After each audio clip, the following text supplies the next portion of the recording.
Spoon will tell you what is happening in Liberia.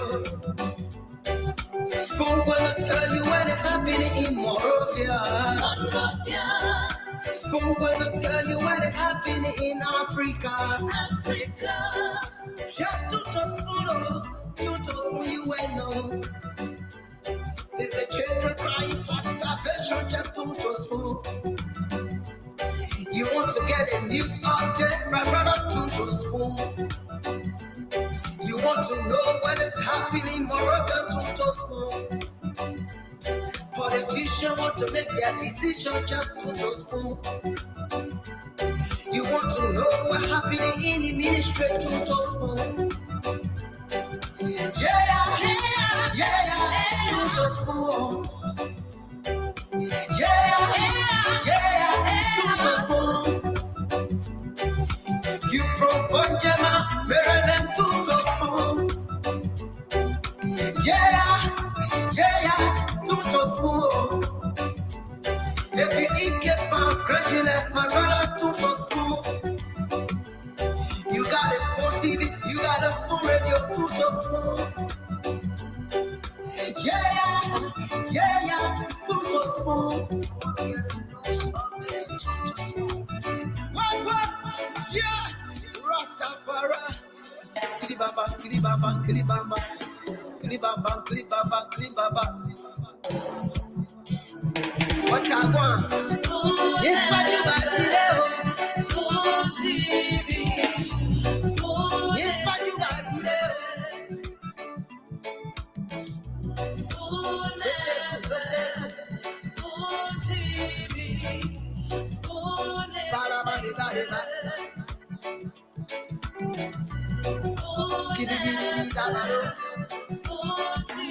The CEO standing with the spoon, and your boy right at the south of man. Charges on the beat. On the spoon to get your information. To the spoon to be part of our discussion. Spoon television. Spoon radio station. Spoon will tell you what is happening in Liberia. Spoon will tell you what is happening in Monrovia. Spoon will tell you what is happening in Africa. Just to spoon you will know. If the children crying for starvation, just to spoon.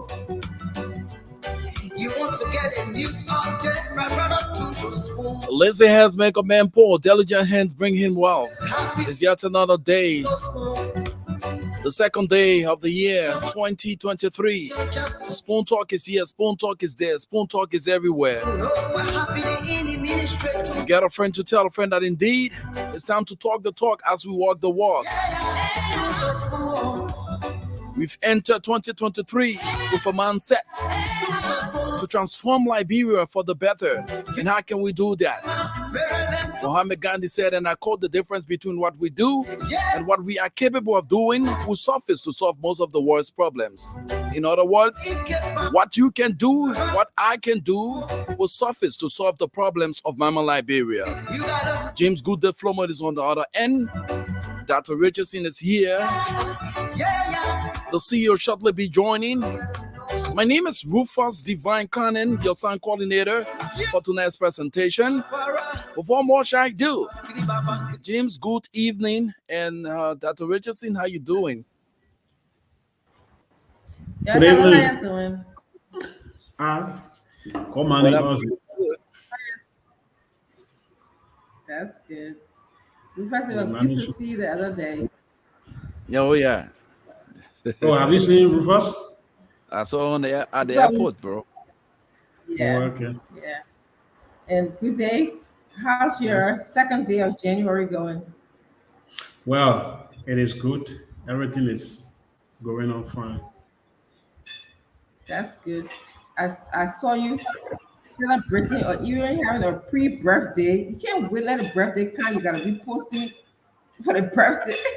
She And I have talking. my What kind of different? Huh? and I have my mouth feeling pain when the time come in. Oh, today only January 2nd. The birthday is January 21st, right? So my be that all the time will be waiting for the birthday. Stanton, welcome. How you doing? I just saw your son celebrating. And you say you want to pray for one person, the man who got money. The man who got money, he prayed for one person. I want you and your family. I want you put Like you're really clear. Oh, no, James, how you doing? That's I'm got money but also. Dr. Richardson, something happening though.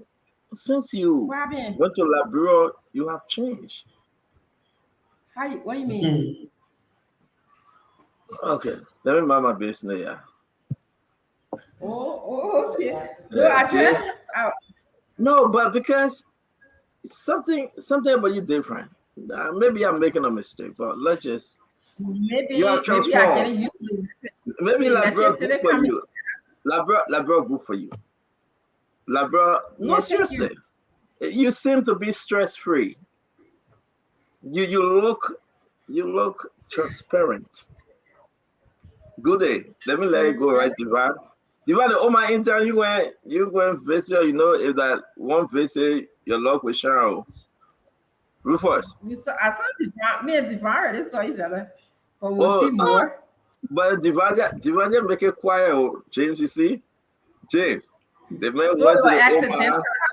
James, the man went to the Omar guy late thing and he just quiet. No, it You was know, not Now I planned. They did not. It my was not man, planned. that the best time when you replay said that the best time. It was The just man only get on the spot meeting. were you there? yeah, it was accidental. Were you there, James? They explained before For you that come. Richardson it wasn't playing, but for a man, it been playing since the season. So don't say that I can't say it You fall was that playing. inside, James. Hey, You look, first, you fall that inside. for the man, it been playing, so leave that one. The thing the man was praying for already, then you can say it wasn't playing. I beg you, yeah. See you, Biggie. But anyway, but Rufus had a visitor. She left already. She came back to the state, Rufus. Or she No stayed there? comment. No comment. Oh, you say no comment to your CEO. Well, again, is Yvette, right? I will call her name What? to the people. Oh, he said no comment. When you say what for? When you say what, I question. See you. Oh my God! Happy New Year to all. The second day of the year. Something strange happened that Richardson. Woke up this morning believing that Stanton never had school, right? JR never had school, but he had school. I thought it was celebrating the New Year like they do in Liberia the next day. Everything open. Kids have school here in New Yes. Jersey. Business is open. And I'm just home. The school called. I said, seriously? He said, yeah. I had to get him ready and take him to school. But it's like it's different, you know? You guys celebrating the New Year right now, right? Yes, everything is in some ways shut down. Uh, so people didn't go to work today, People and ever go to work? it's Every day I had a day in Liberia anyway. But go ahead, well, Mama. they coming Proceed. from you. I mean, me, I Uh, stay here. Let me just so say, you come you here. were, you were playing safe, right? I say no comment. Nothing. Nothing. No comment. Rufus said no comment. Oh. Rufus are Yeah, bad picking. yeah. They get left from here, they get But one let to me see Rufus. They get left from here, they get one to see Rufus, then Rufus has somebody else. They're picking up bad picking. I will expose you. Oh, Seriously? yeah. Oh, you said seriously, you bounce again. And you said no comment. You might text me. You might text me quick before I put you online. I will laugh at you. I will not say nothing. You better text me quick before I put you online. Man, happy birthday, Linda No, Black. Linda, how you doing? They don't know how to pronounce it. But Benindo Mason. Nessim Bala. Or Ojuku. How you doing, Ojuku? Elwood Justice. A belated birthday treat to Leroy. I heard Leroy had a big birthday. And he never invited me, though. He invited his good friend, Timon George and Peabody. They ate, they drank, they have fun, you know. Yeah, I think he invited Monk.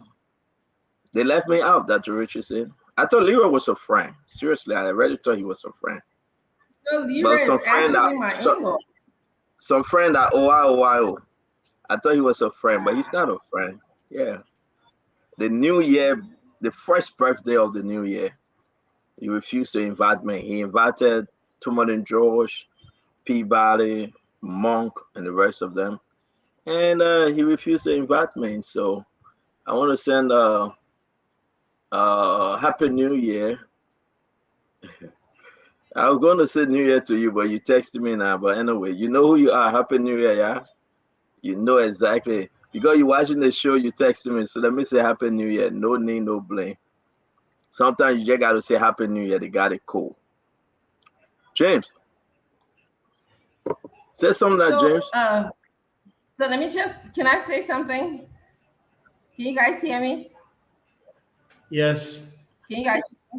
Oh, I was gonna say that Leroy is actually my in-law, and I think it's interesting that I saw his birthday celebration on Facebook. So I'd be interested to see what his cousin thinks about that. His cousin Abraham thinks about him having a birthday and not even inviting Abraham. I want to also just give a shout out to Amaru and his girlfriend who had a wedding meeting or planning a wedding meeting at the Peterson's home in ELWA. They asked me, they watch the show all the time. And he came to Liberia from America and found his love in Liberia. So they asked me to give a shout out to them, and they are listening.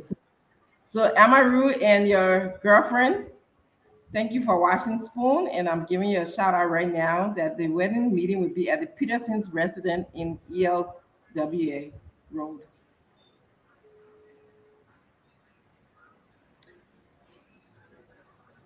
We're not hearing you.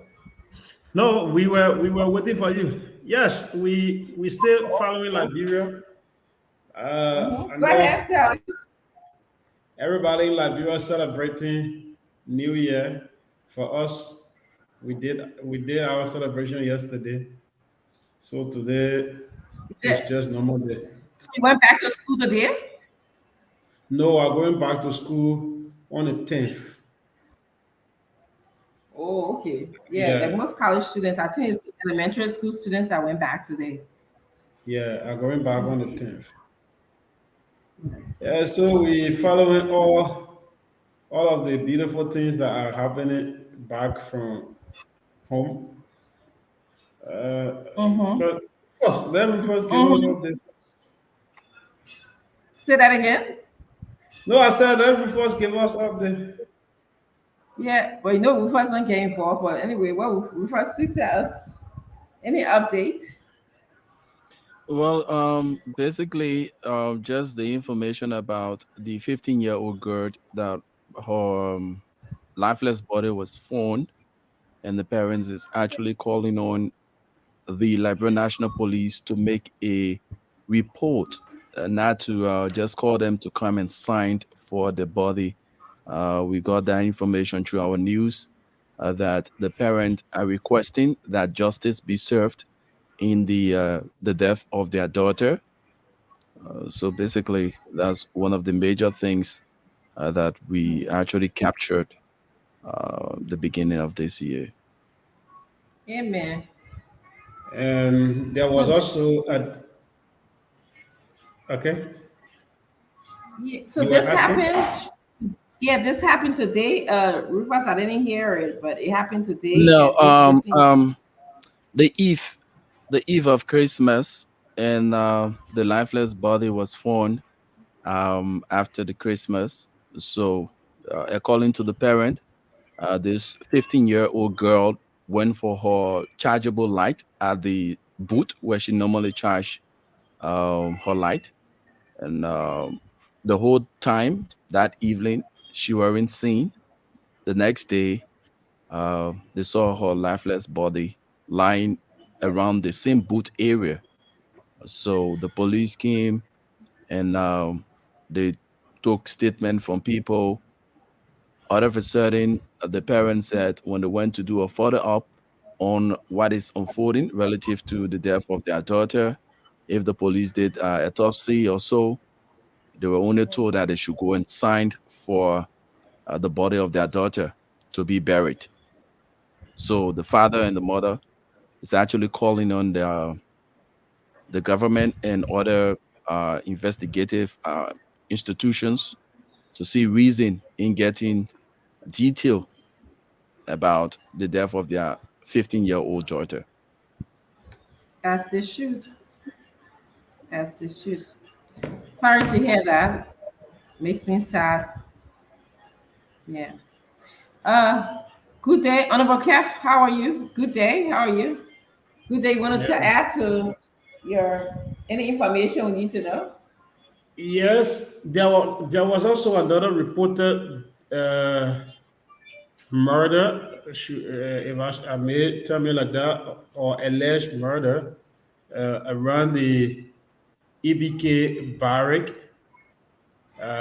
Somebody died last month. Somebody was killed, and I'm told the police is currently investigating the matter, and two suspects have been arrested already. I spoke with a source from the army. They confirmed that yes, they died in a lagoon. The person got killed in a lagoon allegedly, and the police made an arrest. They made arrest already two people who are Oh, linked, who are allegedly linked to it. So we hope to get full detail tomorrow from the army. But the police is already on top of it. 16 years old. hurts Is my that heart to hear that. the death that what happened at BTC, right? Yeah. We got a feedback EBK from you, Barrett. Lucas. You Let heard me from see you, you. or that you maybe that James. No, my end is okay.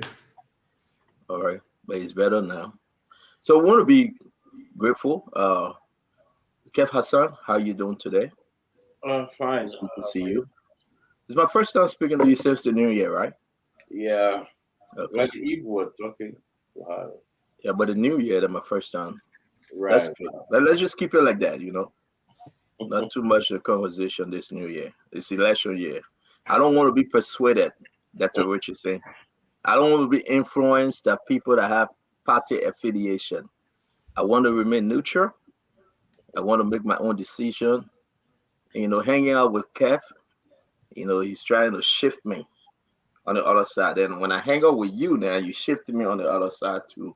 So let me just stay in my corner and mind my business. That's what the Liberian people want. I'm confused when I hang up with Peabody and Tumani George. One minute the independent, another minute the lean ANC. I don't know. But there's few days you see Tumani George leaning UP. So Kev, what's going on with that? I know we're going to discuss our issue. What's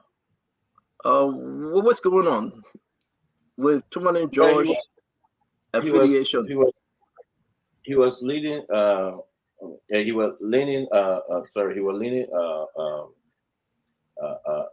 ANC first, but I think he realized no way there, so he going to Unity Party. Yeah, a lot of I'm not even going to listen to my Glenny. Happy New Year, there. I listen to you. That thing you texting. Thank God you're not on the show to say, but I will remain in the middle. But you're right. A lot of folks will call me and say, "But what's going on with Tumani? 1 minute he, sitting on the fence, he undecided. How you can call it? Disenchanted sedition, inactive sedition. Then we enter New Year, he independent again. So what then he leaning ANC. Trust me. I'm telling you, trust me. Then we get another one that say another person call himself Ben Seri. I'm the Maverick, a student of history, Maverick. And trust me on this one. And then we got Peabody, we come from the blue and say, but let the people decide. Then he will call and say, I'm a fair green. So what's going on with all these guys? I'm confused, Kev Hassan. I'm confused, brother. Yeah, he somebody was leaning on that side, but I don't blame him. He tried to look for somewhere that he can support, and he figured out that the Unity Party is the best place for him to go. So we'll see that a lot you know. But I don't know. What happening? Another 50G going again? No, Kev, don't spell our story, man. Need a 50. But come from which end, Dr. Richardson? Dr. Richardson, who eating that? No, I say I gotta remain neutral. Let me start exercise. Day number 2, folks.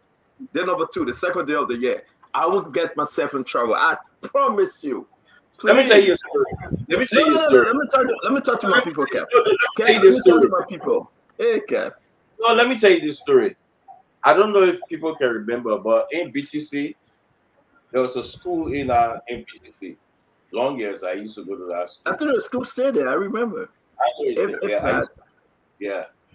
So I used to be high. I remember the principal called me, and he was whipping me. Did you say you used to be hard-headed? But Kev, that's why you interrupted me for. I'm talking to my people. Let's see what he used to say to me. He whipped me. He used to be. He said to me, he said, if you don't hear, you will feel. He said I should repeat it. If you don't hear, you will feel. Then he whipped me. If you don't hear, you will feel. Then he whipped me. I think that's what happened. If you don't hear, you will feel. Maybe read that 50 times. Maybe happening to who now? It happening to who? Oh, it happening to the ANC side. They're not here to feed. They're eating that. The people say the school name is Grady Addison School. I'm not going to get involved. I'm not going to get involved with the ANC. This is a new year. My sister Glennie talked to me. She says, Stanton, let Kev Hassan and Dr. Richardson and Fuade out. Just listen to them. So I would say to all my fellow Liberians, all right, from 70,000 to 50,000, that's not my business. That's not my business, Kev. As Dr. Peabody and Tumani said, are the people money. I will listen to you will make the case. But another thing is happening though. Why you talking about 50,000? The Western cluster thing getting terrible, Dr. Richardson.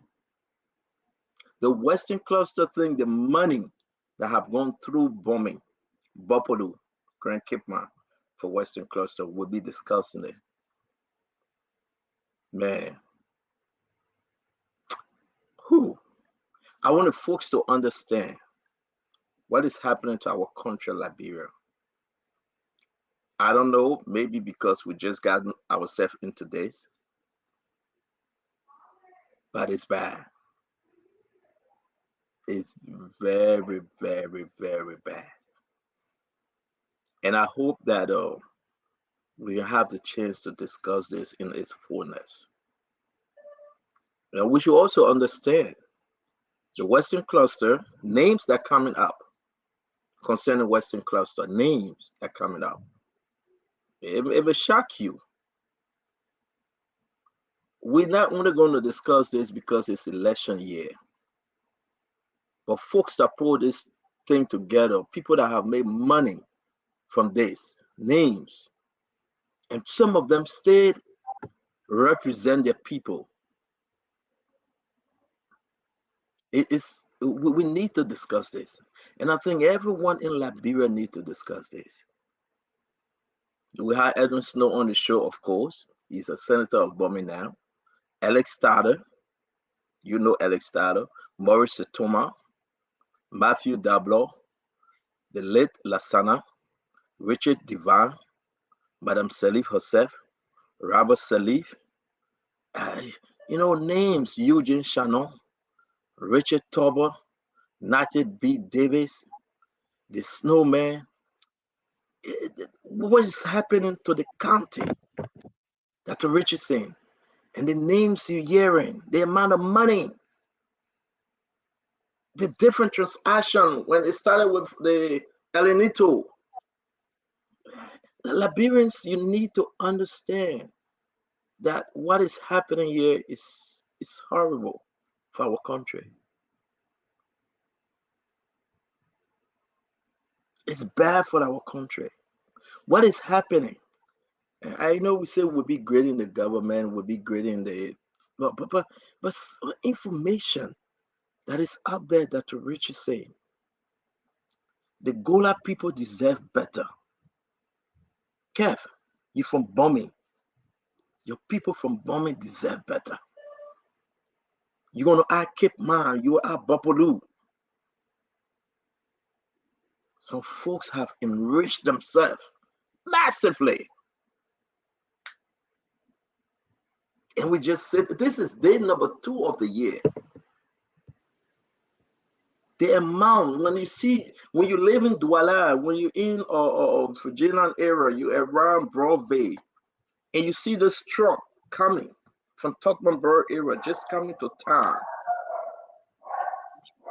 I would say to you, my friend, every time you see one of those trucks pass you by, the time given, they say from 10 or 11 to 5 a.m.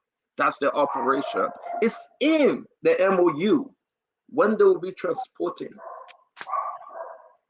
But when you see the truck, you should think within yourself, how much money is leaving the country and what the country is receiving in return.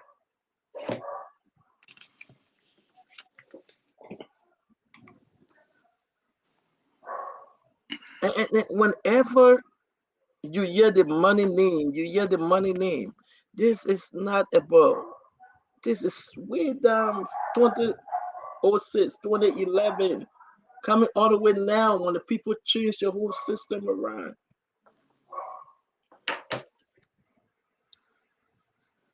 You're right, my sister. You are right to say only God will help Liberia. Just imagine, look at the people that live in poverty today. The document we have received, the amount of money that the rich is in, that leaving bombing, that leaving the Western Cluster region, the amount of money that the people should benefit from, that the road should be up to date with street lights, paved road, that there will be no way the people should use dump trucks to transport when they can fix the railroad. A company that worth almost billions of dollars. What the people getting in return? If you're from Bombay, you from Cape Man, you from Bapolu, ask, what are you receiving? What happening with the shared resources? Ask Senator Snow, go to Setoma, ask the former Tyler, ask them. Ask former Senator Sano Johnson, ask them. So let's enjoy ourselves. Let's have a good conversation. To all of our followers, we say Happy New Year to you.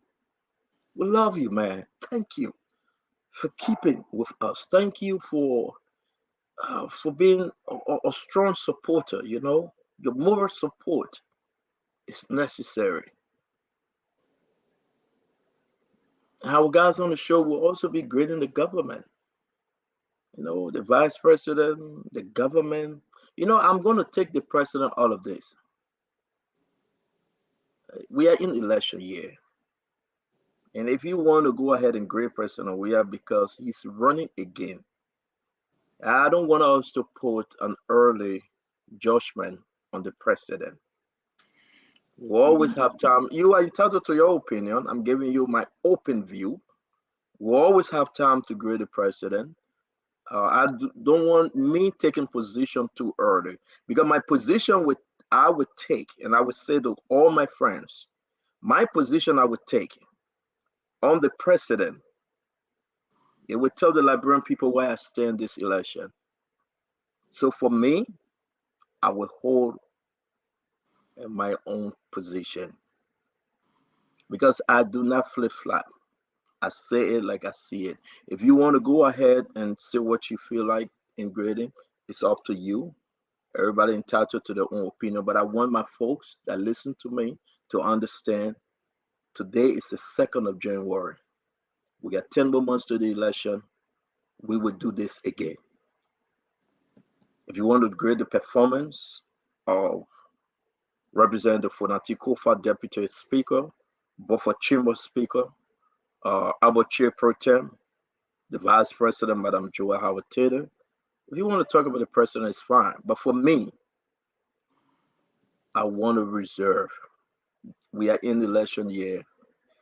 It is time for us to sit, and when we speak, we should speak truth to power. And whatsoever we will say should have a great impact on our people. If we sit today, and if I grade anyone today, I will hold my position till election. It's very, very important, and I will encourage everyone. We love to have you on the show. Please be part of the system, and let's have a good discussion. I want to welcome back our sister, Dr. Richardson. We hope you are well. We hope you are safe. Same you are, because you shining every day. Eugene just came on the show and he started texting me and said what kind of food Dr. Richardson eating. She have transformed. Eugene, I saw your text. She have transformed.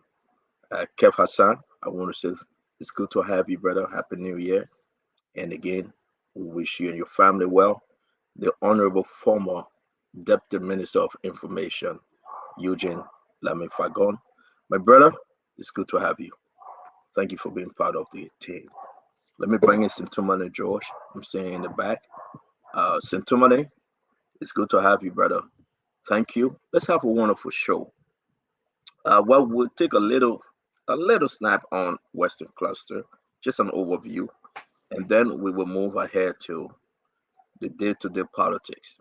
I can confirm this will be one of our discussion tonight because I spoke with somebody of how important. They said to me, it is of 100% that Jeremiah Kwankun, will be running the 2023 election on MDR ticket. He will be running for the presidency. I can announce. And I think I want to ask my guys tonight, how would that impact the 2023 election? I can announce, because they want me to announce it, that Senator Jeremiah Kuhn of Nima County will put his foot in the race 100% for 2023 election. He's on the ticket, standard bearer of MDR. So they say everybody's thinking Jeremiah Kuhn going to be the vice candidate. No, he would be a presidential candidate in the race. Let me get your intro, and we can jump into the conversation. Dr. Richardson, you go first. Oh, it's good seeing everyone here today. Glad to be back. I'm very glad that we are going to be having a discussion about Bobalu bombing in Cape Mount. Uh, I think, in my view, some of the poorest underdeveloped region in the country, and it amazes me that we have documentation that states that this area we're supposed to benefit from a huge amount of money. And we see that whoever the leaders were in that area didn't meet the needs of the people. So I think today we can explore that and have a good conversation as to what happened to the money, who was in charge of the money, um, why is it Liberia not being developed as per the money that was received from uh, the mining companies. So I'll be grateful to have this discussion.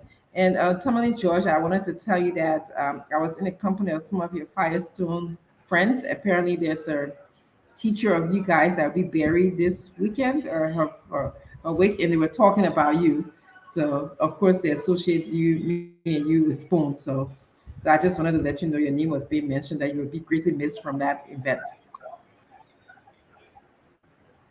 Thank you, Dr. Richardson. Tumani Josh is connected to every death-related information. So to you, Tumani, we say have our sympathy. I just messing with you. The Honorable Kev Hassan. Well, back on the show, let me say hi to everybody on the show. I think it's been interesting, discussing about this bombing issue. I think we should discuss about it. But we have to go back and know which year it was signed, how many years they've been in the country, and we go from there. Not just give half story, because we know during the COVID they stopped the operation. I think they just resumed, but we'll have to know when they signed this, when they signed the MDA. So then we go from there, and how much money being spent, and what we're doing all that years in there. So we have to go back to that.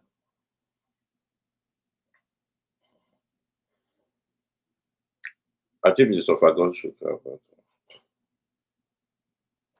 Yeah, the Deputy Minister, Eugene Fagon. Well, thank you, and let me extend my thanks and appreciation to all of you, and again, wish all of you a prosperous new year. Let me start my opening by talking directly to the Liberian people. As a matter of fact, I do believe that the people of Bomi deserve better. I was born in Tottenburg, Bomi County, and I was born in the LMC Hospital, the Liberian Mining Company. My mother did receive a gift for being the person who produced the biggest baby of the year in the company hospital. I was 13 pounds. I want to start by saying that I'm in consultation with a lot of actors, both at home and here in the United States. And today being like a holiday, I let it slide by. But we are in the process of taking this thing to the next level. We're hoping that Representative Chris Smith will be of help to particularly the people of Bomi and Bomi County. And the reason is simple. We believe that the two tribes of Bomi, the Dane people and the Gola people, the Dane tribe to which I belong, has been robbed and is being robbed and abused.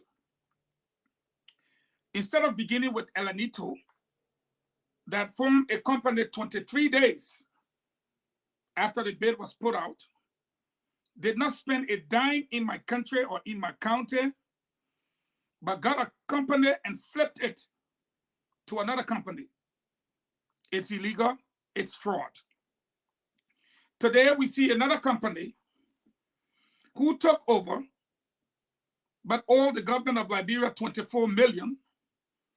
And because a handful of individuals went to India, and as we are told, collected $3 million, decided to erase the $24 million debt and reduce it to 10, as confirmed by the senator of the county.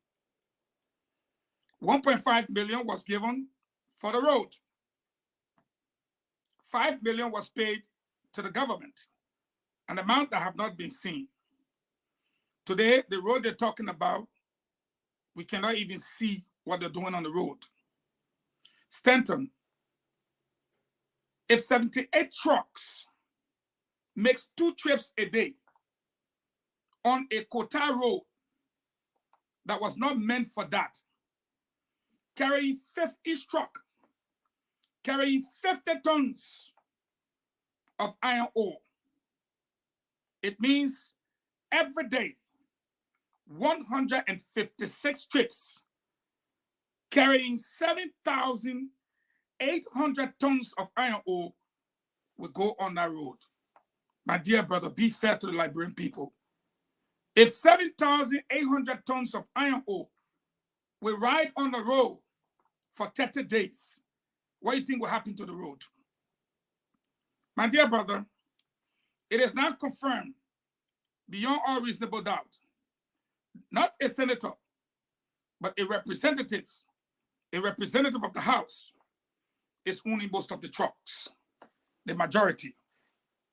Stanton, if 156 trips is made on the road daily, accounting for 7,800 tons of iron ore. With 1 ton of iron ore, today's price at 88 US dollars, our calculations say 88 US dollars times, let's say 0.70, because we're taking 30% from the $88 because the iron ore is not refined. After you wash it and take out all the dirt, the fine product will not be $88. So let's it's just just discount it's just an intro. We're gonna come to you. It's an intro, please. Let me learn. Give me 1 more minute. Yeah, just Perfect. okay. So it'll be $61.60 per ton. It means this company that does not even have a tent, T-E-N-T, is making $519,000 a day. But they told us, as confirmed again by the representative, that after their first shipment, they will pay the balance $5 million, which they have not done, and they have been shipping. Imagine making $500,000 a day. Please, my brother, state actors will be held accountable. These people are expected to make $190 million a year for a company they've not even spent $200 million on. The battle has begun, and it will start in the barracks of the CDC. Thank you very much, Eugene Lamine. Forgot folks. The Spoon Network is on 107.5. You can find it, Super 95.5 and Fabric 101. Some area in the country, you may have a little issues because we had a transmitter problem, which been taken care of, trying to resolve the issue. So we hope you can join us from other outlets. We'll be glad that you've been part of the conversation. Sentiment and George, your intro, please. Let me say Happy New Year to all of my fellow panelists and all our viewers. I pray and hope that you are doing well at the end, and the year 2023 is beginning on a good footing for you and your families. Well, the issue of our country, Liberia, is will be foremost this year. The next 281 days will be interesting for our country. We'll be going to the polls to either elect or re-elect President Weah or a new president. It's very important that we all pay attention to what's happening in our country, especially the issues that affect our people, our lives. The issue about this El Niño and Western Cluster, we'll be asking lots of questions. First of all, who are the government officials that are involved with this negotiation of the Western Cluster deal? And what are the benefits that El Niño, awarding this contract El Niño government officials receiving and so forth? And it's very interesting, and especially so when the last government ratified 68 bogus agreements, and it appears that the city's government follows the similar pattern.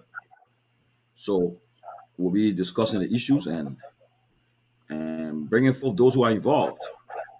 Like, personally, I have no confidence in the bombing legislative caucus for what especially the deal. And our lawmakers, as I said, they pose the biggest threat to our country's democracy.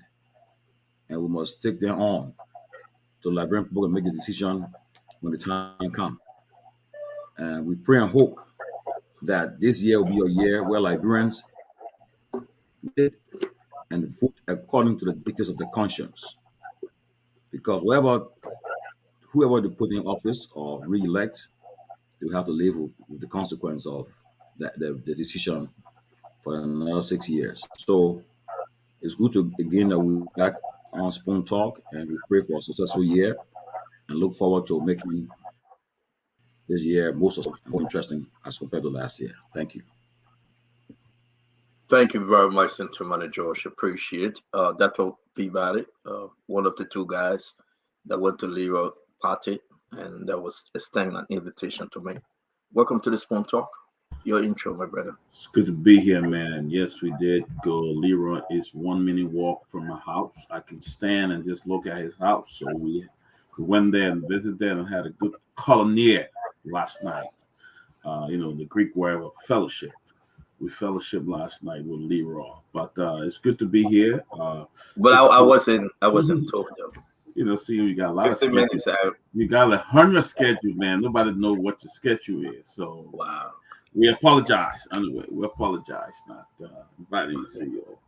But let me say this, man. Happy New Year to everybody again. Thank God that we all can be together again as a team and a family, advocating for the Liberian people. I've been following the discussion on that Western cluster deal, and it just made me sick as I read that even the past administration and the president did not even muster the courage to audit the past deal and to just see what is going on. And even after the deal was messed up, it was screwed up, they went back again and made a new arrangement again for the same deal. And it's sad to the people of Bomi. It's sickening. And again, it is in their hand what to do. It will have a significant impact on the life that they are living in Bomi County. But that deal is screwed up. I mean, it's really sickening as I go through that deal. Thank you. Dr. Peabody, thanks a lot. It's important for us to keep this conversation on Western Cluster. Then we will move to our next segment. So right now it's 4:20 Eastern Time, the America, and that would be 9:20. Folks, I listen to you guys. Give it your best shot. I received a lot of information on this Western Cluster, a lot. Some of them I'm sharing with you guys, and I hope it's helpful. But instead of going back to Dr. Richardson, I'd like to bring in Eugene Fagon. And then we'll go back to Dr. Richardson. Minister Fagon, it's the reason why I bring you in. You serve as former deputy minister. You're the son of Bomi. You and Kef Hassan. You serve in this government. You've been on top of this story for a very long time. Why Bomi? That region, Cape Mine, Bapolu, why should they suffer when God had blessed them with such a natural blessing, the resources to make that place one of the best cities on earth? Why are we in the situation the country is in right now? What's your thought, Minister Fagon? Well, thank you again. And the unfortunate situation is that I was not in the country when they launched this Western Cluster thing. As a matter of fact, if I'm not mistaken, I was in the Kef's living room that day when I was watching them begging the people for tarpaulin and beating drums to launch the company just in an open area. Without even renovating one single building, the company was launched. Why Bomi? First of all, I like what you said. You had the NIOC company, which is the National Iron Ore Company in Cape Mount, Mana River. That is exactly where Snow was born. Snow's entire family came from that side, from the mining side. Then you had Bear Mountain. So LMC operated right there in Tottenberg at the mines. Why Bomi? It's because we've always had leaders to come from Bomi that have not looked in the best interest of the people of Bomi.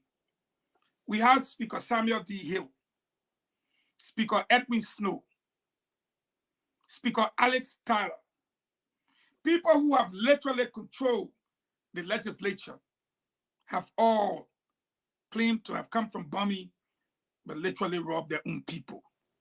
You do the math. Of the 100 million that Snow talk about, how much did the people of Bomi see out of the 100 million? Now, Western Cluster goes there to operate. He tells us that the first 750 was paid for the road, and just recently, the second 750. Just 3-day iron ore shortly. It can pay for that. It is our iron ore. Just 3 days of mining can pay for that. Then they owe the government 24 million. You go negotiate the debt from 24 million to just 10. And even with the 10, a multi-billion-dollar company can only afford 5 million and tell you when we do the first shipment, okay, you have done more than the first shipment since last year. Where is the balance 5 million? This is one thing that will not be swept under the carpet. I guarantee you that. While bombing, you will know when we put together the documents and approach the United Nations as well as the US government on the issue. I think they will act because this is robbery, this is economic abuse, and this amounts to economic crimes. And that's why it is important that people like you, Stanton, push the idea of a war and economics crimes code. This amount to economic crimes. Nobody can defend it, not even CAF. But let me ask you a question, Fagon, before I leave you. Let me ask you real quick, though. The situation in bombing, the amount you called in, the money you just throw in, they reduced the 24 million to 10 million, and somebody received $3 million that went into the pocket. Folks, listen, they want you to really expand on just on that piece of information.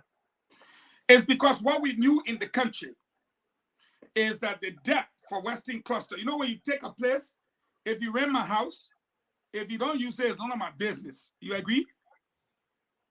I gave you the money. You got your business. Yep. Okay, but you didn't give me the money. You say, I rented the place for 25 years. Yeah, it's the first year money.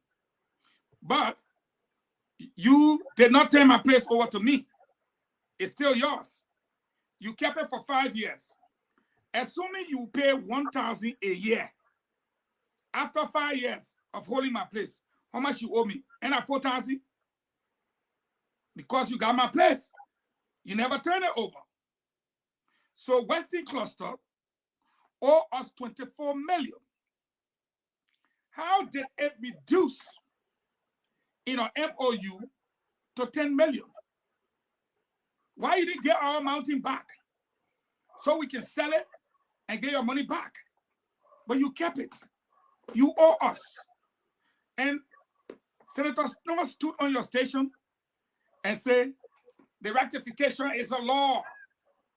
Nothing supersedes the rectification. Remember now, there was no muff. But you, Stanton, what did you read in black and white? Did you not see the word supersede there? Yeah, it was on page 6. Thank you. Page 6 of the document of the MOU. So Snow Muff says something. But the memorandum of understanding read different thing with the usage of the word supersede the MDA. My friend, that is fact. That is not fiction.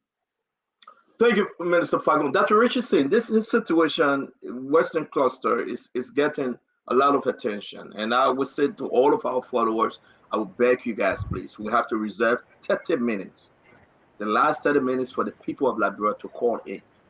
Because we need to do this. We need to hear from the people. What is happening in bombing? The money that the people of Grand Cape Mine, Bapudun, have yet to receive.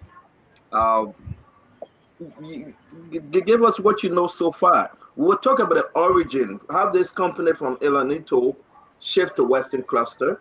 And why was it important that Edwin Snow and Lance Mars and Energy Minister had to take that trip to India? We have to talk about it likewise. Because you need to understand, Edwin Snow and the Land Mines and Energy Minister took a trip to India. I have documents to reveal to you why was it important that both of them went on that trip. And it will shock you. Dr. Richardson, please.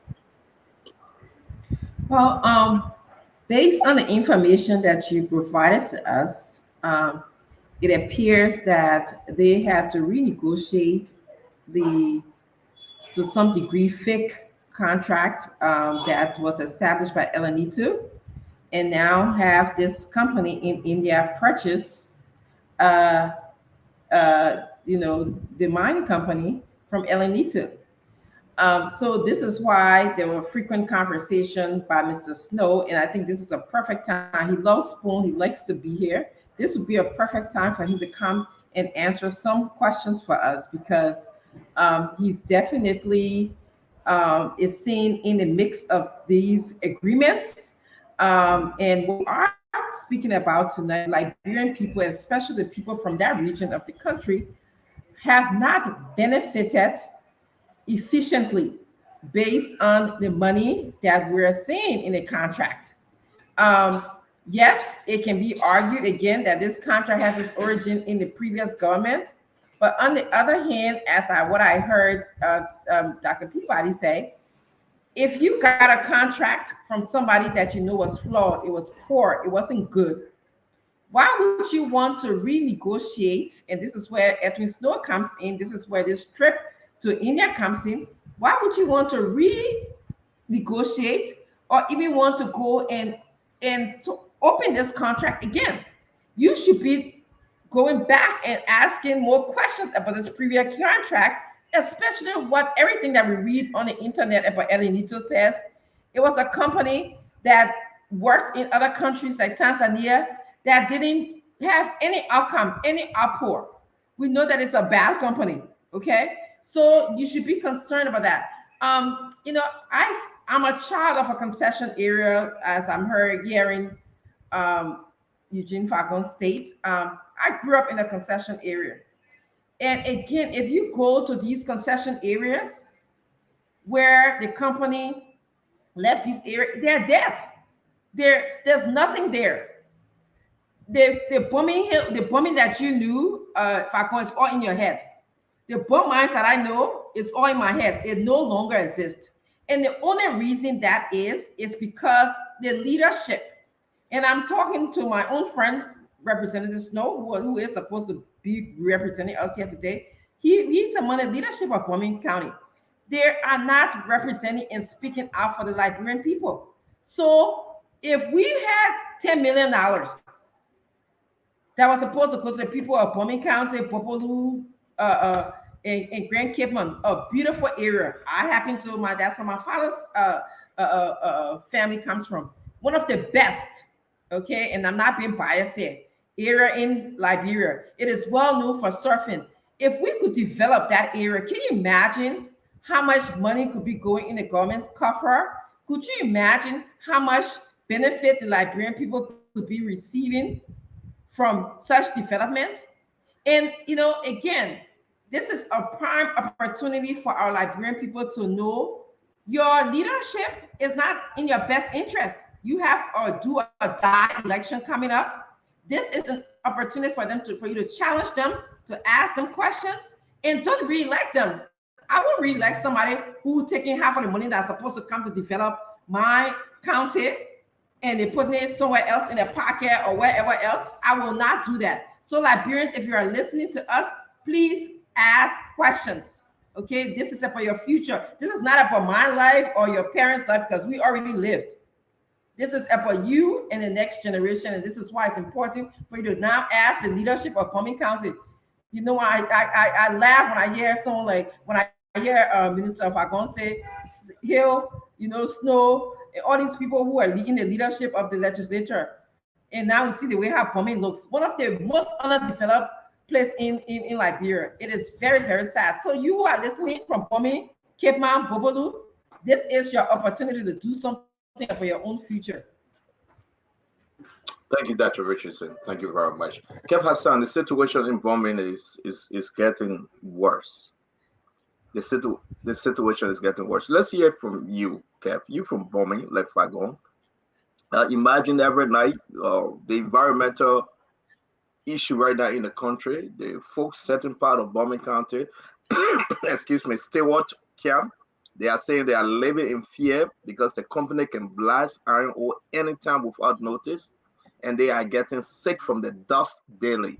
The environmental situation that is happening that causing lives, unsafe drinking water, steel camp, the situation that is happening And we are receiving information that EPA at one time denied to even give them permit to operate.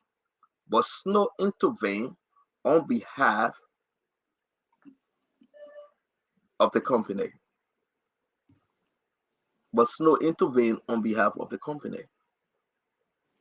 And Snow said there's a reason they should operate. Again, it's a lot to dig when we talk about Western Cluster. The people have not received the money.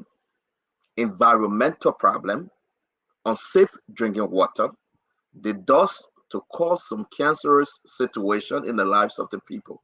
They are getting sick. Kev, your people, Mormon County, and the region, talk to us.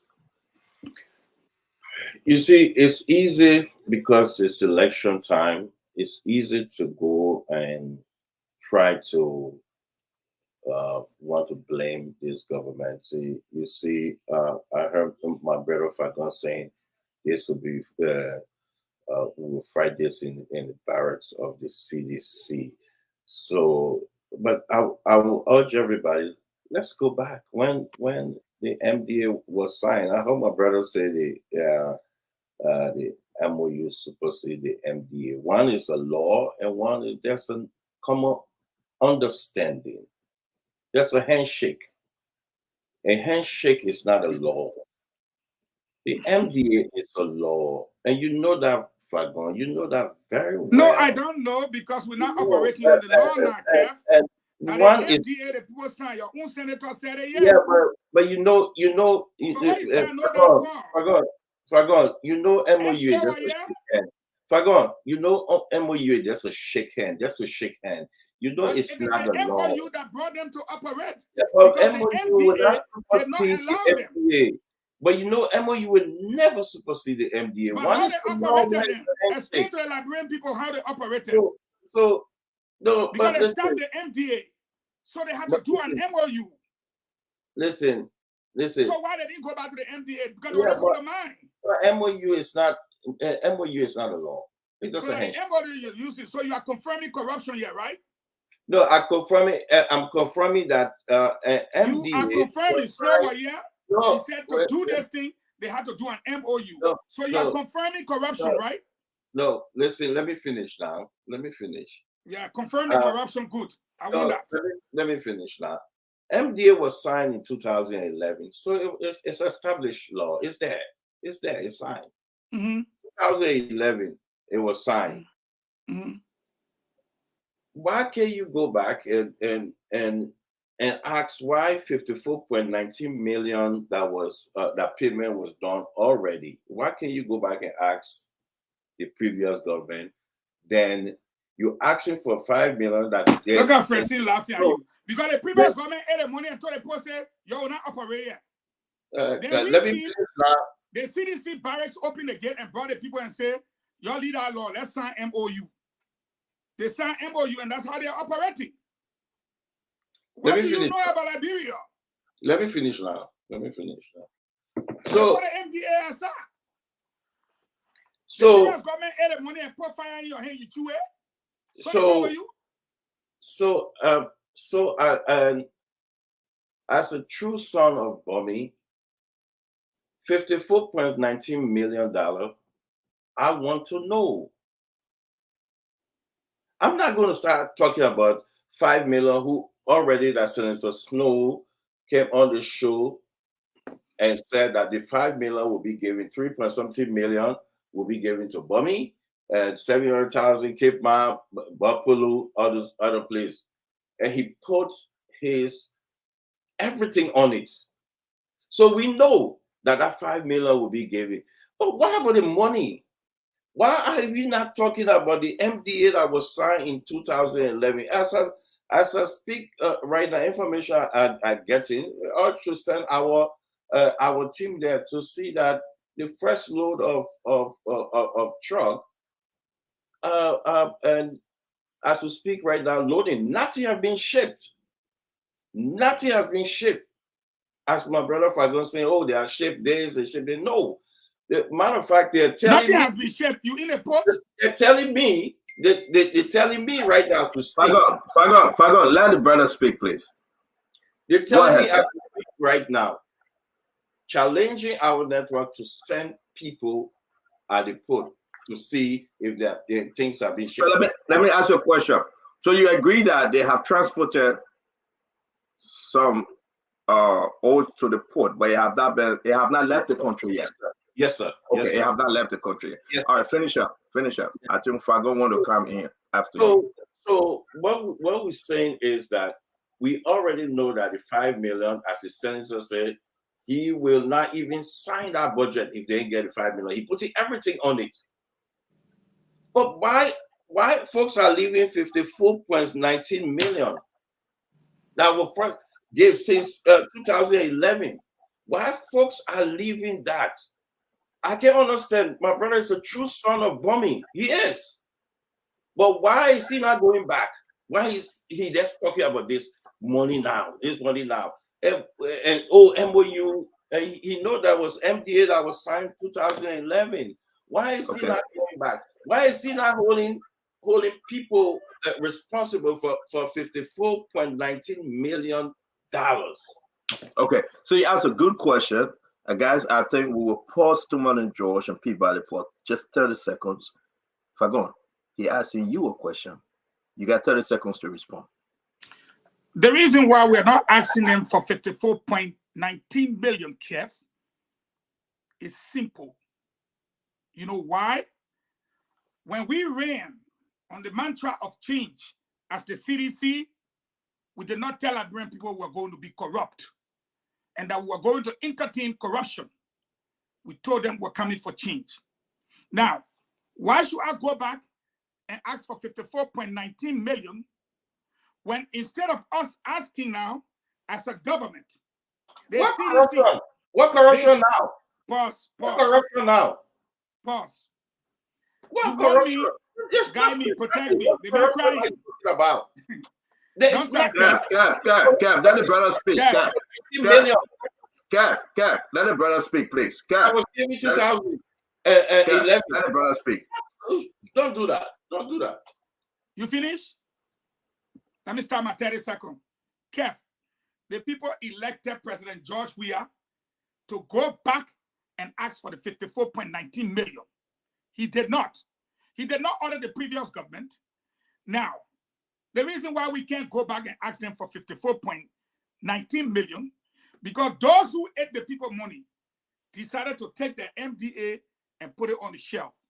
You know who went there to take it from there? The president's friend, Edwin Melvin Snow, took it on the shelf, grabbed the Lands and Mines minister, and carried him to India.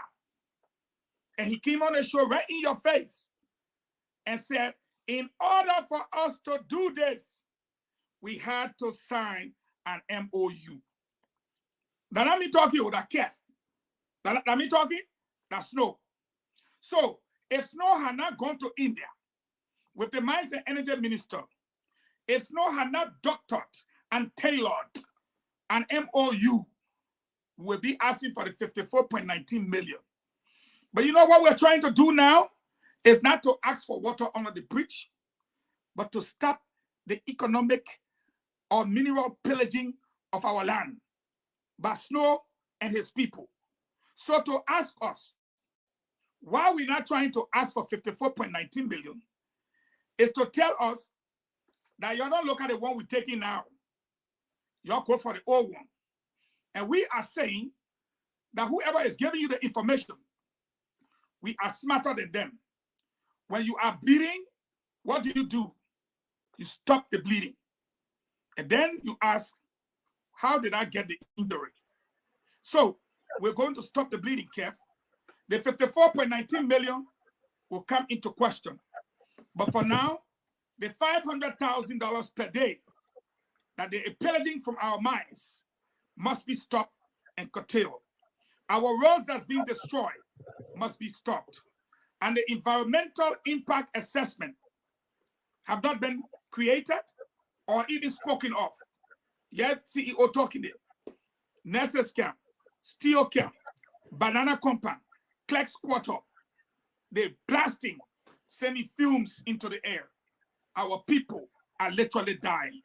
So call your information indictee and tell him we are not asking for 54.19 million because they ate it, but they did not carry out the deal. But you know what? Let me pause it, Fagon. Fagon. Snow said we're talking nonsense. The same people that are sending you the information insulting us. I just sent it to the man.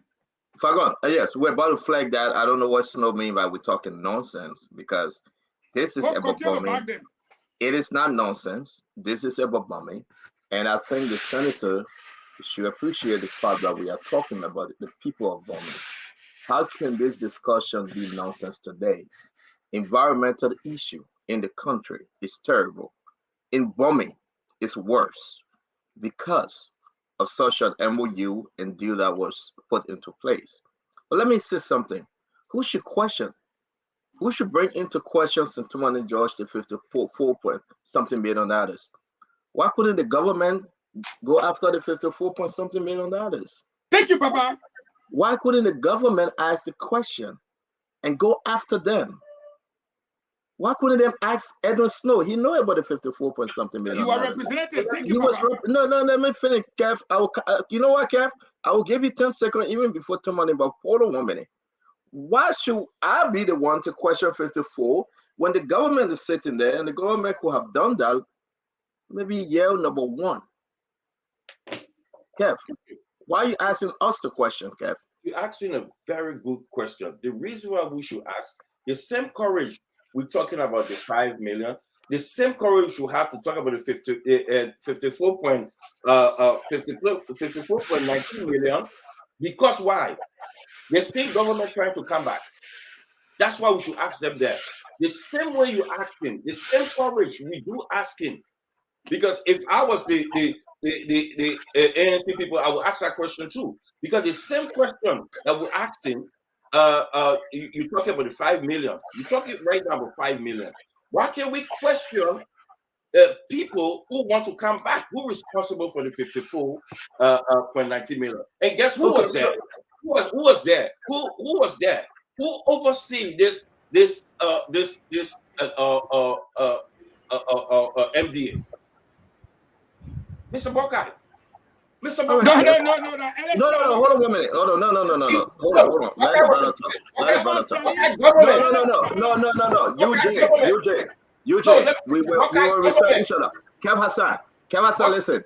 Kev, listen. I just gave you 10 seconds. Hurry up. Peabody and Tomoni have not spoken yet.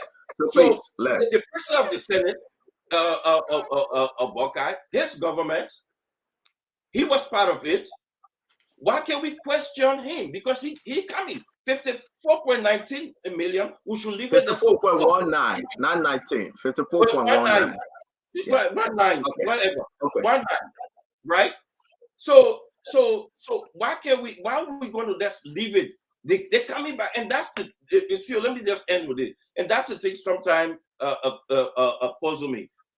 Giving people who want to come into power a pass. We should not, because they're coming back. If they were not coming back, I agree with you. I want to stay with you a little bit, Kev. Come down now. The discussion today, is it a nonsense discussion, Kev? What we discussing today? Yeah, what we discussing today? Is it nonsense? Anything about bombing and the people of bombing, it's not a nonsense to me. I think we should discuss it. So can you talk to Snow that's saying we are talking nonsense? Well, basically, maybe what's Snow saying about maybe some misleading information. Maybe. That's okay. Maybe just misleading information. Said they include you. He said they're talking nonsense. I don't think we're talking nonsense, but because of Snow. You see, the reason why I'm asking you, Kev, is that Snow is a senator from Bowman County. The people of Bowman bless him. Say, go and represent us. They removed Sandra Johnson. With this attitude, what Snow have to hide? What is he hiding? Let me come to St. George. St. I know we are in election year, Georgie. What is Snow hiding? Why are we here and we're discussing about the people he representing? Look at the numbers, look at the information, and we're about to place on the video. How terrible the situation is in Bombay when it comes to Western Cluster. How terrible it is for the people of Bombay. Now they have added Cape Mount and Bapolu. Besides the $5 million, the amount of money.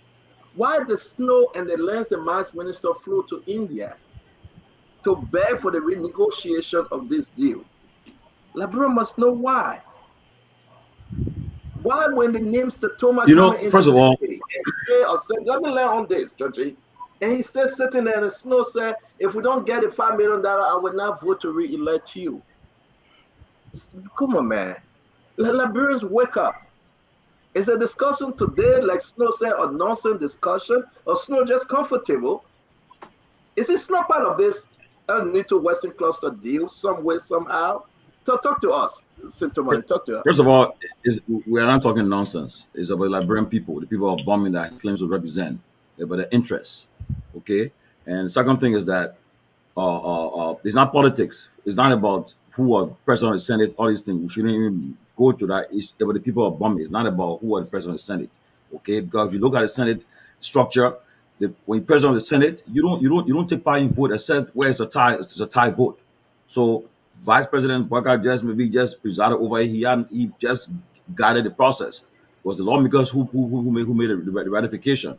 Now, first of all, why is even Senator Snow as a lawmaker spearheading concession deals? So where's the Minister of Finance? Where's the NRC boss? The Justice Minister, the Commerce Minister, Lands and Mines, Labor Ministers? Where are these people? They're the one who should be representing the government of Liberia, the executive branch, in concession deals, not a lawmaker. So, I mean, for the fact that he's involved in the concession deals, it brings a lot of questions coming about. He should not be involved at all as a lawmaker. Because at the end of the day, after negotiation, the executive branch sends the document to the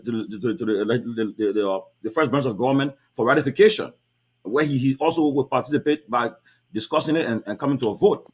So he should not even be involved in concession deals.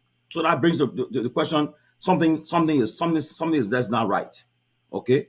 Now talking about the railroad. I mean, if people cannot even rehabilitate a railroad 70 miles, how would they build a port in a road within 3 years? Yes. You know, the deal is bad deal. And when someone talks about they will hold the budget, when the president sent the budget to them, they will not pass it until they get. Man, it's a joke, man. When they ever took an issue, when have they ever stood up against the executive branch before? When have they ever stood up against the executive branch to challenge them? Yeah. With no challenge, when Georgia sends the budget before then, will he challenge it? Yeah. Georgia, he said he's supporting now. Will he challenge the president Weah? He will never do it. You know, that's what come Firestone today. We had a Firestone agreement today that what God that brought. We saw from Firestone agreement, and they continue to happen. People continue to come up with these bad concession agreements affecting our people. Since 1926, Firestone signed an agreement. And every time what have been happening, renegotiating, and they're getting worse. Today, Firestone is nothing but just a skeleton. Now, when we were there, so Stanton is a problem. Senator Stowe should not be involved in concession deals and negotiation. That's not his place. It's for the executive branch, not the legislative branch. So the question about his involvement raises a lot of eyebrows, you know. And I hope, and the Liberian people are watching, and they should not just let it slide on the table. So the deal is bad. The $5 million in question, I don't think I'm going to ever come. We don't know when it will come, when it will surface. Okay, and it's just bad. The Salih administration signed a deal. It was a bad one. Then this government continued with it too. And today, here we are. And when we say we're talking nonsense, we're not talking nonsense, we're talking sense. Dr. Peabody, it is discouraging. Dr. Peabody, you know, people will say it's election year, but for me, I read it. Every day in Liberia, we should pray for a better Liberia. It shouldn't be only 2023. How can this conversation that will relate to the lives of the people of Bombay, Bapolu, and Cape Mount, the senator of Bombay called nonsense? This conversation that we are having, that you have foreign companies that worth almost $1 billion plus, sitting on another $1 billion as they're about to ship out, or they are shipping out all of the country. Look at Sarah Mittal, how much money they got from Liberia, and these people going to cap a cap. And we will sit here and the senator that went to India to negotiate the deal. And only God will know what transpired and what transpired, right? Something took place. And I will say this something. I will be very frank with you guys. Something took place because the information I received, it will shock the nation. When Snow and the Land Mines Minister went to India, what was said and what was done? Did they represent the people of Liberia or they represented themselves? And Snow want to say we're talking nonsense? You know, by the way, I hold Senator Snow at a very high state. I think that statement was very absurd, and I think he need to withdraw it. That we are not talking nonsense. There are times when we've been all along we talk good things, and because of Snow, one of those when Snow came in when he was running, and we granted him a lot of interviews, free interviews. Today he's the senator of Bowman County. But let me say this: I mean, folks are talking about this deal started with the UP government, and the UP government took the money, and the UP government did that. I mean, granted, let's leave the UP out. Let's leave them. What about this current deal that you signed right now? Okay, why blame the UP government when you do not even have the courage to other than on this? You do not even have the balls to say we're going to other the government on this. But you pass behind them and go and sign a new deal. Then you come back to $1.5 million for college to make the people head big. The way like Brentford, we'll bust the head. We'll build a whole university. We'll change the junior college to a whole university. I mean, you get $1.5 million peanut. I mean, your junior college does not even have adequate staff and things like that. That you're talking about putting the full university $1.5 million. What happened to this deal? Why did you go to India behind that and sign and bring a deal in? Now you are messing up the rule. The mining, the people are living there. You don't even have the living condition. $1 billion company can't even fix the mining rules so that it can be able to transport this stuff. And they are messing up the county. The people of Bowman remain the suffering. Bowman is one of the poorest county in Liberia, and people continue to suffer. And yet, still, other people are enriching themselves.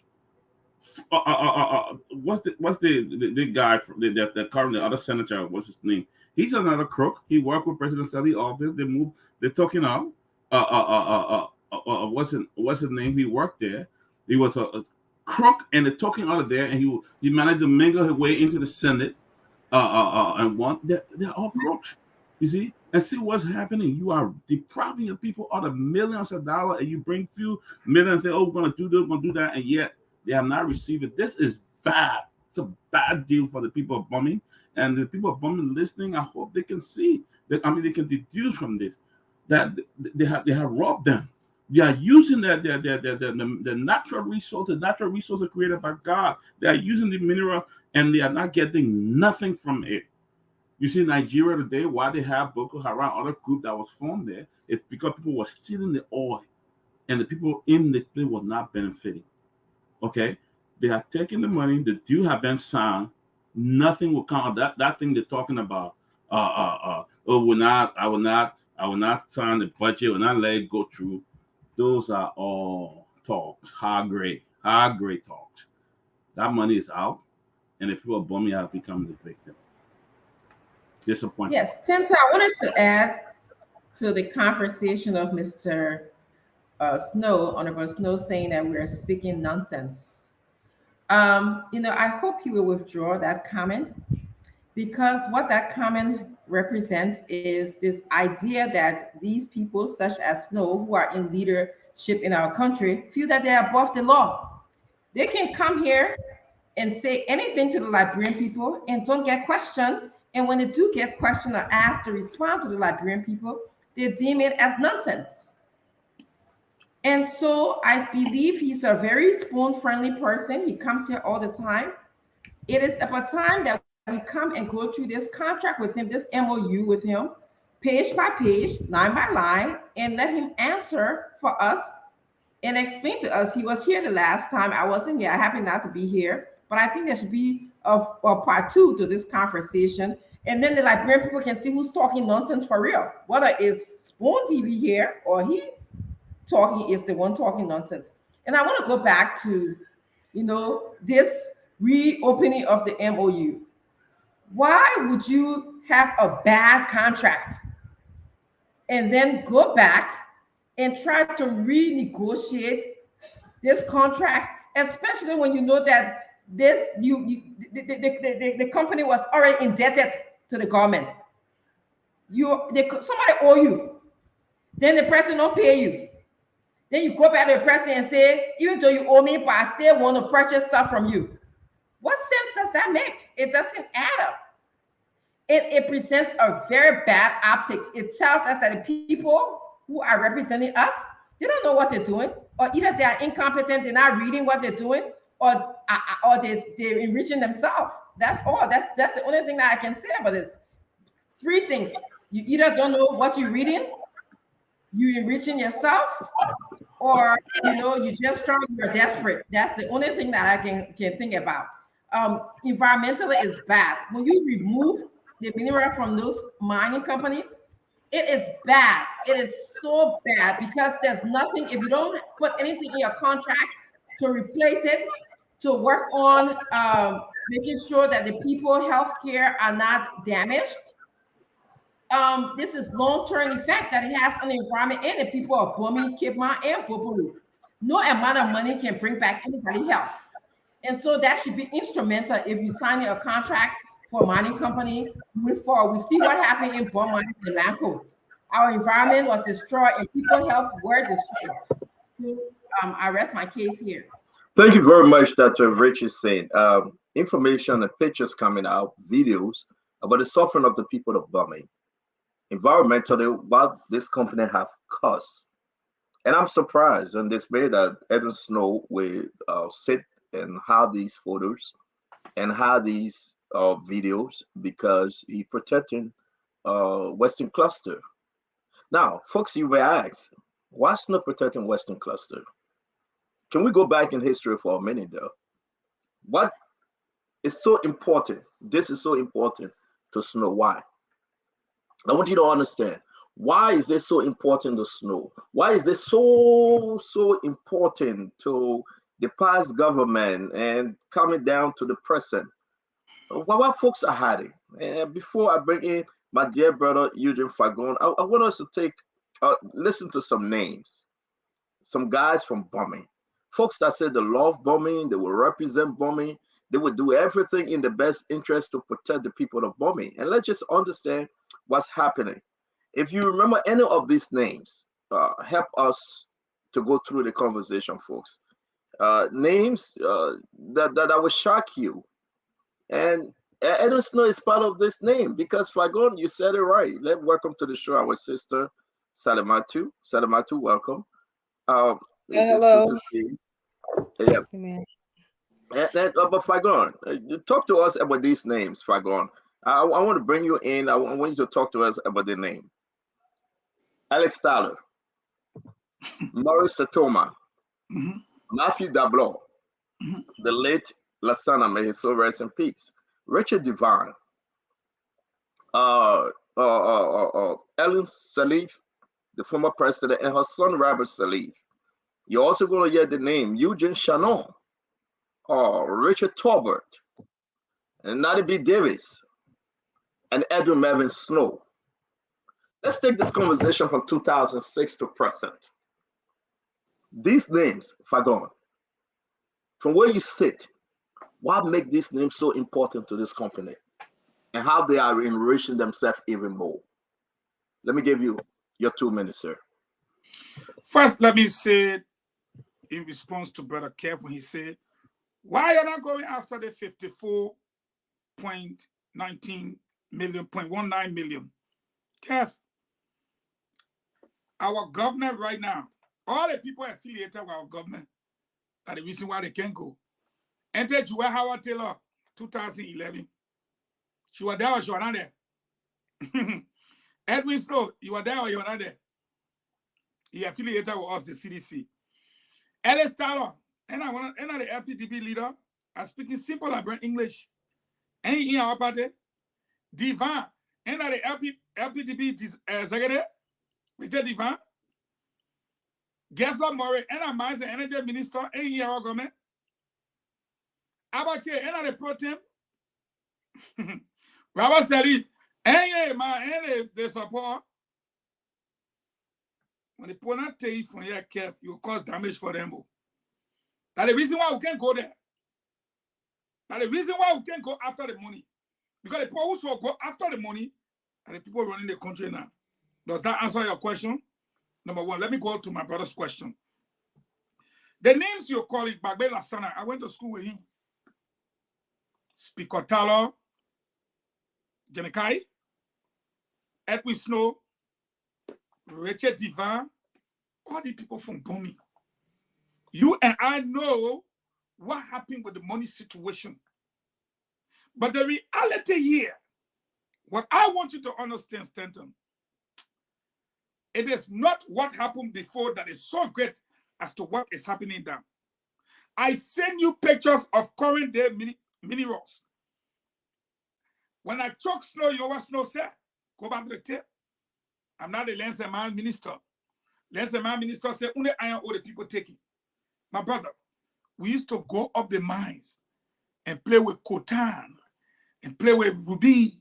We didn't know those things. We used to take that white shiny rock. They kept men used to let cooking business. You will put all the wood then together and take that rock. Bam! It will strike fire. Bam! We're doing that, we let fire. Today, that 80 people taking out. But nobody wants to talk about it. Nobody wants to talk about it. And let me be clear here. We are also going to consider.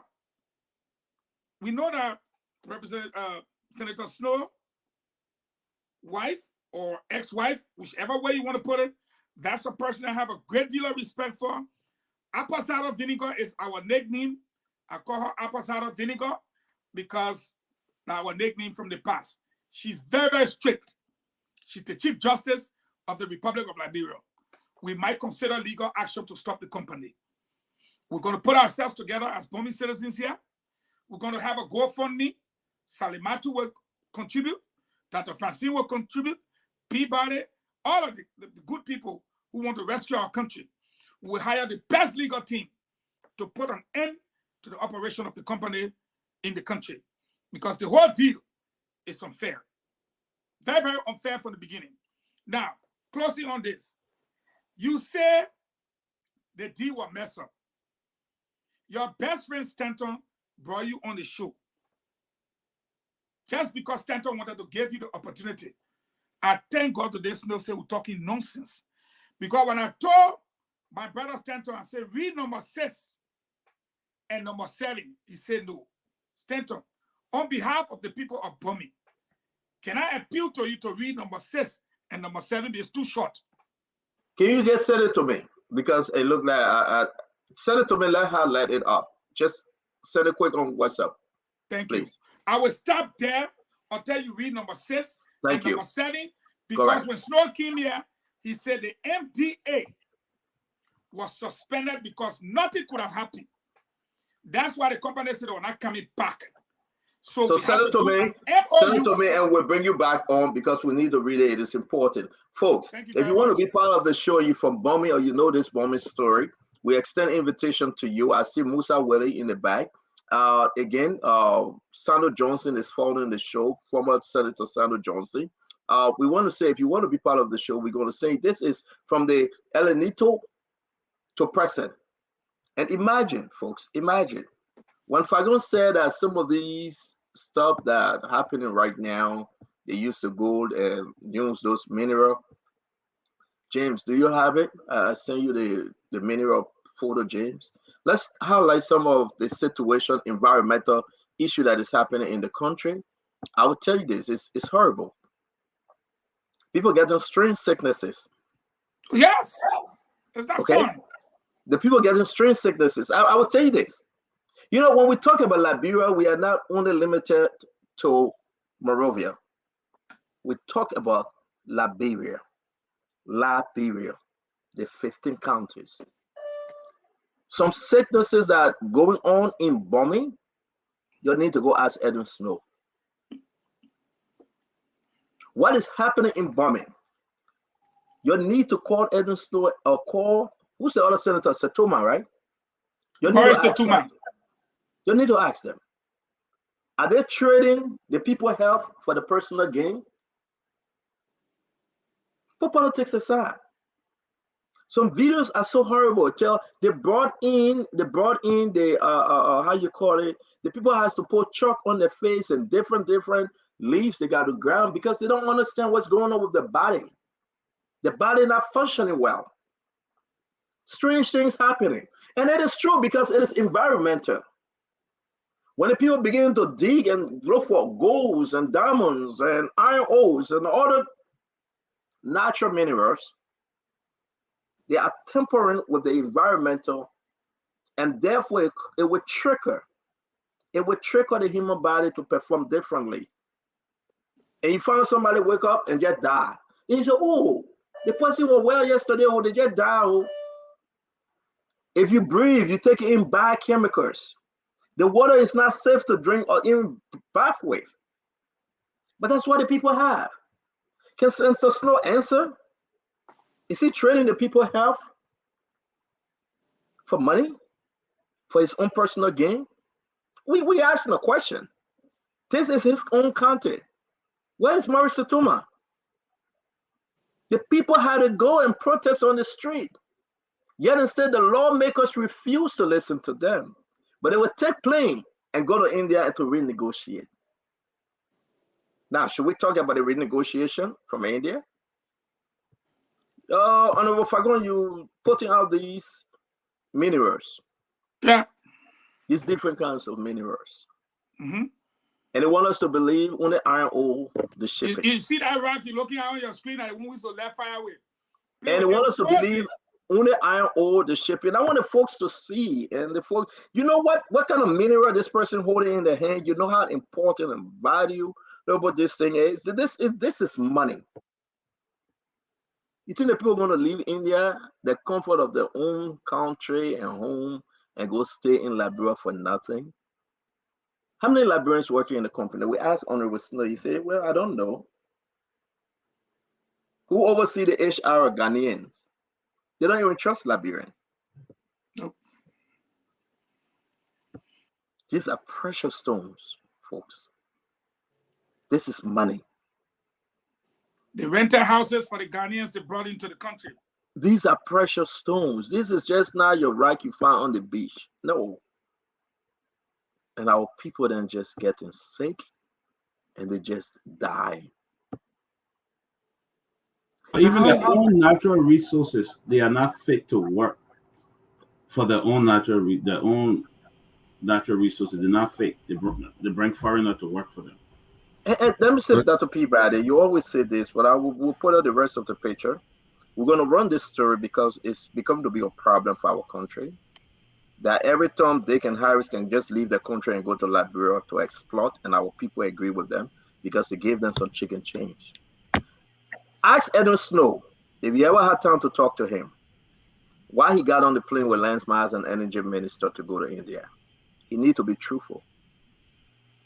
He need to tell the Liberian people what was in that deal for him. Ask Senator Snow. Ask him, folks. If you're around Senator Snow, you got his number. Ask him. What was in the deal for him? Did he travel on behalf of the people of Bombay? What was the hidden gravy for Honorable Snow? The $5 million, zero. It ain't there yet. The one which is to come, zero. Look at the rows. It's all decoy and cover whole while the people suffer. Let me bring our sister Sadamatu. Sadamatu, while we're getting ready with the other videos and information, I'll be bringing in Musa Wede after you for a few minutes. Like he can speak on this as well. Talk to us, Sadamatu. Yeah, good evening, everybody. It's pretty sad. As you were talking, and I'm here thinking about good governance. And when you started showing the picture, my heart breaks for the people of Liberia because it's almost like who's on your side? Who's looking out for you? I would be more interested in funding a GoFundMe that would pay for doctors or researchers to come and look to see what's happening with the people in Bumi. Because sometimes we think... Matthew, I beg you, hold on 1 minute. Slow saying that we refuse to invite him, but that's not true. If anybody, you please send the link to Snow. Let me be very clear. He's in our live feed and say, well, you guys didn't invite me. We would be very, very gracious to have the senator on our show. Today is January 2nd. And let me say this. Sorry to interrupt you, Salamatu. Every day counts this year. Every day is important.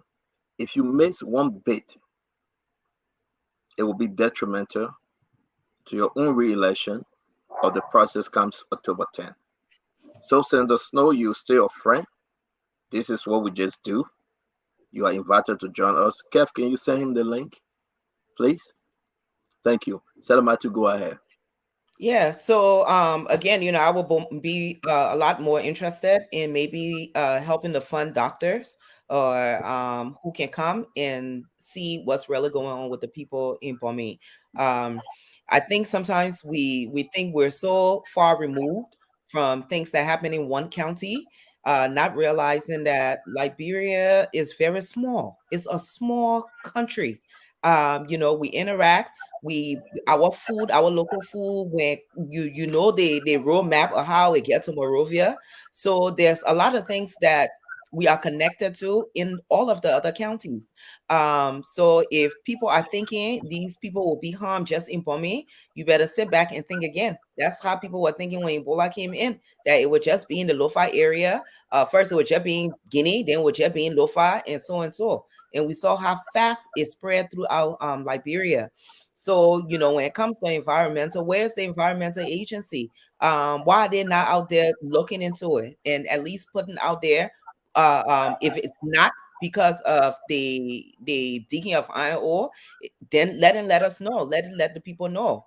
Maybe there's something else in the air. But the government needs to behave as if they are for the people. And they're not behaving like they're for the people. And once we point that out, people tend to get very personal about it, and they take it too personal. Oh, you're talking about that this government. No, we're talking about government, period. The government who were there before, if there was a problem they didn't solve, the next people who come there, you're supposed to pick it up. Government is continuity. It's not your farm where you come inside, you just move everything and you say you're starting from scratch. It's continuity. So whatever the previous government did not do, we hold the current government responsible for doing it. And if while you're there and you see other people before you didn't do good, you have the law, you prosecute them, you bring them up the force and you prosecute them. One of the key things about good governance is accountability. And I would say here, I'm a big supporter of the previous administration, but that was one of the areas I felt they were lacking. Accountability. They didn't hold a lot of people accountable for a lot of things. So, it's nothing personal. People will end up dying. People will end up getting diseases that we know nothing about. People will end up getting cancer. So let's find out what's going on with the people of Bumi. Wasn't that the same thing that happened with the Blue Lake? Blue Lake, what is not a natural a lake.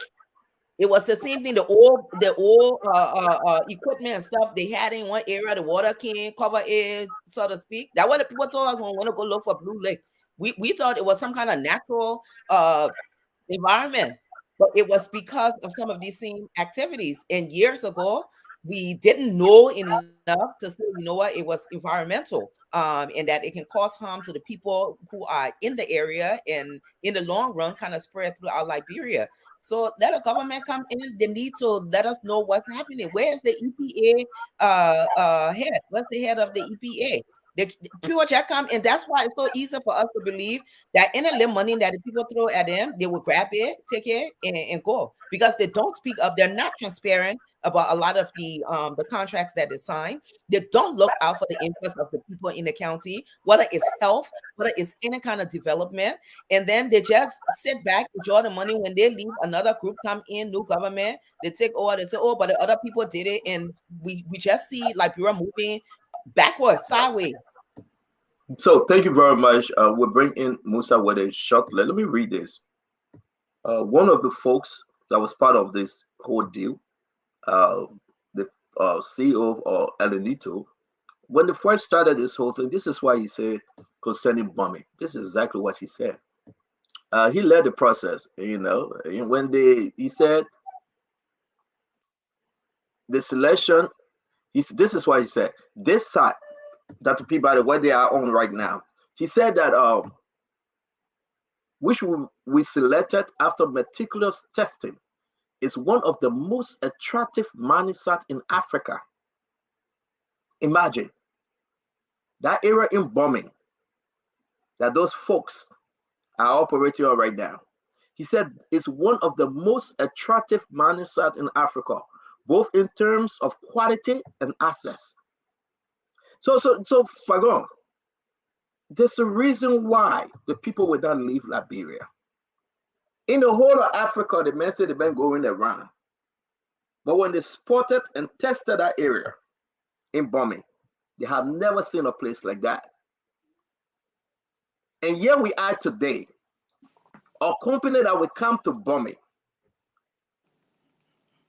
cannot fix our railway system, but instead destroying our road to go through trucks and everything. But this is one of the most attractive mining sites in Africa. Not even the one Aseda Meta operating on. But if you say Douala is congested with people, why are you passing there with that kind of truck?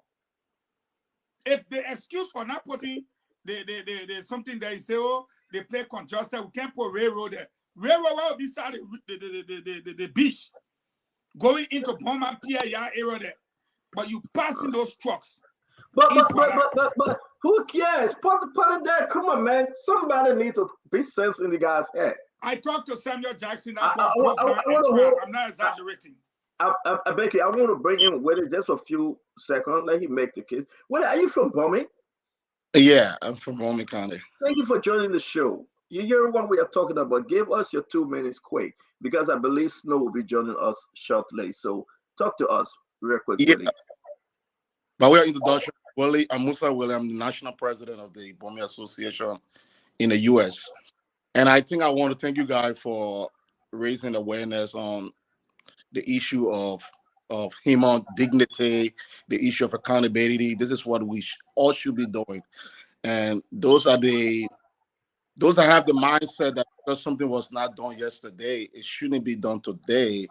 That is just people that's another way of creating backwardness in society, because we have to move forward. We cannot use the fault of yesterday to create a stage for inability for us to solve the problem of today. So I just want to clarify that. The issue of Western cluster, and this is where some of us have advocated in America. I'm going to take you a little bit, Stoughton. This is where some of us have advocated in America that our organizations in America need to change their format, their statuses. All of the Liberian community organizations in America are 501c3. That's the big that one of the things we do in America, coming from a country where we were victims of war, coming from a country where corruption is alarming, coming from a country where the issue of accountability is not solved. And we are here, we have the opportunity, we have resources, we have the voice.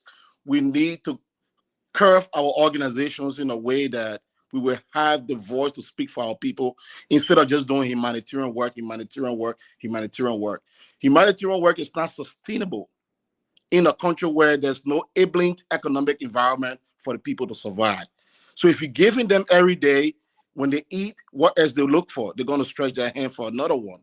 So I just wanted to make that clear. So I speak for Bombing Association, not as the president right now. I'm speaking as an individual because the organization has this whole constitution. I talk about 501c3. You can't get into politics. However, our people are dying. Now, when it comes to Western Cluster, the way we did it was when we heard about Western Cluster have re-arrived in Liberia, we invited the lawmakers. And something strange is happening in the bombing politics or in the bombing society. People that are running for re-elections are running away from the camera. I don't know whether you have noticed that. All of the lawmakers that are going for second turn or third turn are not coming on camera. And for some reason, Bomi has been reduced to Erin Snow. And this is not a comment to defend Honorable Erin Snow, but I'm just saying that we have a whole caucus. We have Honorable Mercy Tuma, we have Haja Fatah Sayon, we have Honorable Finna Lassana, and we have Bishop. All of those folks are part of the caucus. And the decision is made that affect their people, they should be part of it. And that is why we've been advocating that all these folks will have to be held accountable. All these folks will have to come and answer questions. So it is strange that Honorable Situma has not been able to appear to discuss Western Cluster in totality. And every time it is the face of Honorable Snow, it's the face of Honorable Snow. And I think Honorable Snow should not be frustrated because once you are the face, the bullets are going to come at you because you are the face of the county and you are not the chairman of the caucus. So maybe you need to get the chairman of the caucus to come and explain sometime. You need to decline this invitation. Now, on the issue of what we are doing, we invited all of the lawmakers to come and explain to us what they know about working cluster. Because the way Liberia is on, the local government is not involved. The superintendent. Let me ask you a question, Willie, because you get into some technical internet issue. Let me ask you a question. As it is right now, Musa, as it is right now, what are you guys doing? What are we doing? Your organization. Thank you. So we invited the caucus, we invited the local government officials to a Zoom Diaspora meeting. It was well attended. That's about 3 months ago. That meeting was well attended. They explained to us how the contract was rearranged, how much money has been announced for the county, because I can't say allocated, how much money has been announced for the county and how the money is going to be distributed. On record, we as an organization declined the idea of university for now. We support the rebranding of the community college because 1.5 million does not look like money to build a university. We decline that. Now, on the issue of hold on 1 minute. So we got to let you go because we have to just take you up to bring in Snow when he comes on if he's coming. But so let me just wrap it up. I want to keep you real quick. 1.5, but Snow say it's enough. He said that's what he's advocating for. No, we recommended that experts, because Liberia, a lot of things are done just politically. We recommended that experts should be hired to go and do a feasibility study. Take, for example, Jenner Public School does not have a fitting bathroom. You don't have no daycare. You don't have no public daycare school in Bomi. If you're going to build a university with $1.5 million, then what happened to the children? I think what we sometimes do is that we forget about children. They are innocent entitlements. These children are not involved into everything is adult-based in Liberia. So can we think about building primary schools? Can we think about building daycare schools before we move to university? So we recommended that research should be done.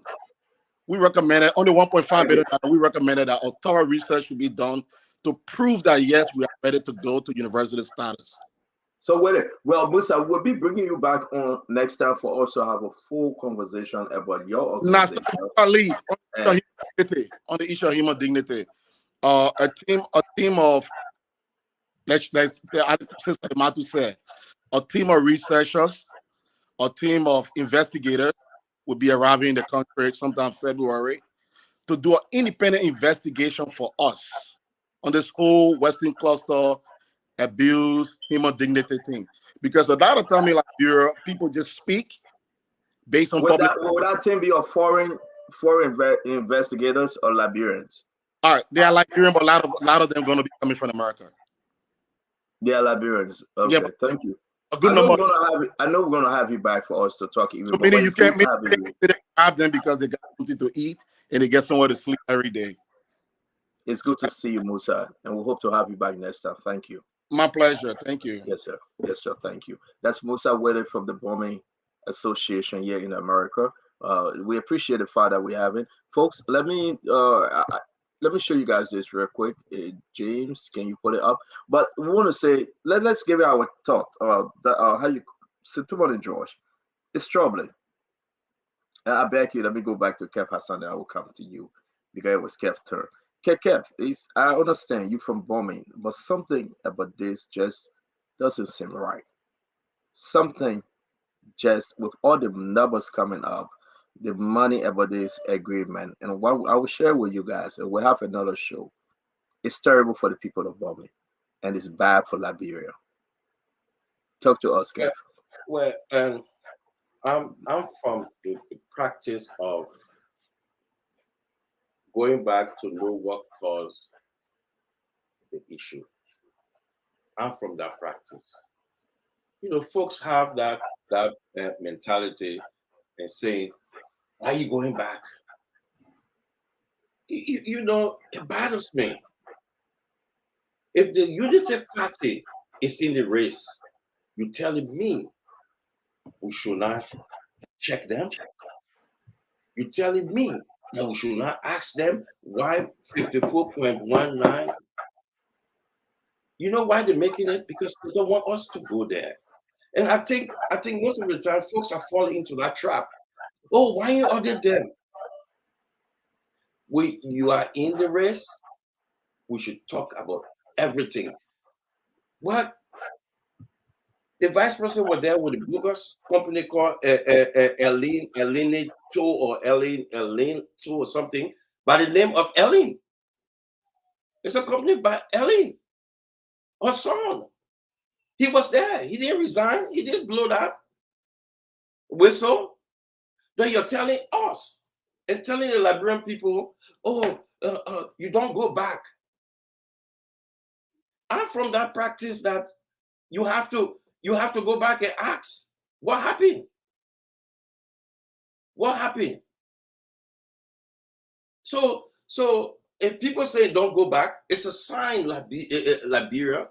It's a sign to tell us don't check them. They are coming back. That same government, the Unity Party, coming back. So what do you want us to do? That let's talk the half story. Say, no, don't talk about that story. Talk about, you can still talk about auditing them and still talk about them, what they're doing. Still talk about the standard bearer. So why will we give that pass to the Unity Party and say, oh, because you ain't audit them, so they should come back? Sad mistake. And when people say that, it just sounds evil to me. It sounds so evil to say, oh, you ain't audit them, so don't talk about them. If you're coming back, and I'm repeating this again, I'm saying it over 10 times. If you're coming back to hold state power after 12 years, we should talk about your 54.19 million that was given. We should talk about it. So why would we focus on the 5 million that will be given? Why would we focus about a government who never shipped nothing? The first ship is at the port. Never. Why would we keep talking about that and leaving the actual criminals, people who commit crime? I don't think we're serving the country best if we don't talk about what happened. How we get here? Thank you. How we get here? Yeah, you will. Like Kev. There are 2 minutes now. You're 2 minutes, Kev. Yeah, thank you. Salamatu, go ahead. We're bringing that to Richardson. Let me just say this. There's a difference between trying to discredit someone and shifting the blame. That's a key. Nobody's shifting the blame. Yeah, no. Listen. Yeah, you're not explaining. We not listening to you. We're not here. What you crazy? Hold on 1 minute. Kev, listen. Kev. Because you work in that government. Kev, listen. Kev, you will not interrupt her, Kev. We've been doing good. I've been giving you enough time to speak. You will give her time to speak as well. Please do not interrupt her. Salamatu, please. Yeah, thank you. So there's a big difference between trying to discredit someone and shifting the blame on someone. If you think the last government did not do good enough to come back, you can say that. That called discrediting them. You know, when they were there, they weren't able to do X, Y, Z. When you shift the blame, when somebody asks you, say, okay, since they weren't able to do it, what are you doing about it? Then you turn around and say, oh, but the man didn't do it. What do you expect me to do? That means you are telling the Liberian people, you are not good enough for us to fix the problems for you. The other man didn't fix it. Don't expect me to come and fix it. You can discredit the other government. You can bring your data, you can bring your facts, you can say, you know what, they didn't do this, they didn't do that, they didn't do this. This is what we have done since they didn't do that. And the problem with the current government, they can't show us what they are doing differently. That's all we want to see. And you say the other man's store, then don't have 5 for one man at store. You can't have 5 men that stealing. Then you say, oh, the other man's store. You have to be different than the people you have replaced or the people you don't want to go back there. So yeah, let's say you know the last government was the worst thing since sliced bread. No problem. What are you doing? We at a situation where even the international community are looking at us because we have pretty much discredit all of our key government agencies, like the PPCC, the governance agency. We even know what happening to EPA. So Jeff, forget that one there. The people are bombing, they on their own. If we start going into Ministry of Commerce, people will start getting personal.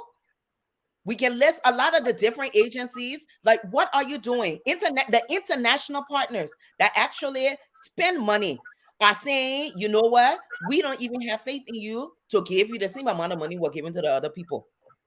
We don't even have faith in you that we were able to put some of your men and your top level men on international sanctions.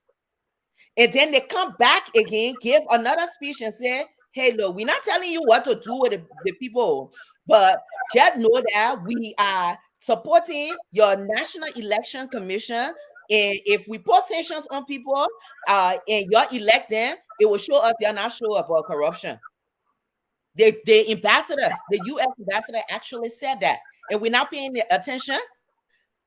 One of the top guys in government was sanctioned by the U.S. government, and he's running for senator of Margibi County. He running up. You know what's in Margibi County? And we won't sit here and play like we don't know what's going on. And we keep talking about the last government. Today I mentioned to somebody that our election was this year, and they turned around and said, "Oh, 6 years going fast already." Yeah.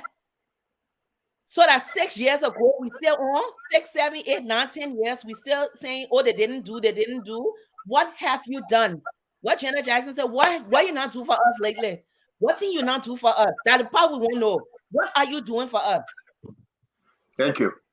Thank you. That's what Richard said. Let me just be in the middle. I shouldn't go. I would just try to control this show because this is getting to a place now. It's frustrating. That's what Richard said. The people of Bombing, the people of Liberia, the people of the cluster region, a lot to this story. We're on the show right now, folks. I can tell you, my phone is going off. Is that what's no incoming? I don't know. Kept saying the link. My phone is going off. People are angry. They are angry. That's what Richard said. The senators from Bombing, the representatives from Bombing, they have not been truthful to the people of Bombing. Talk to us.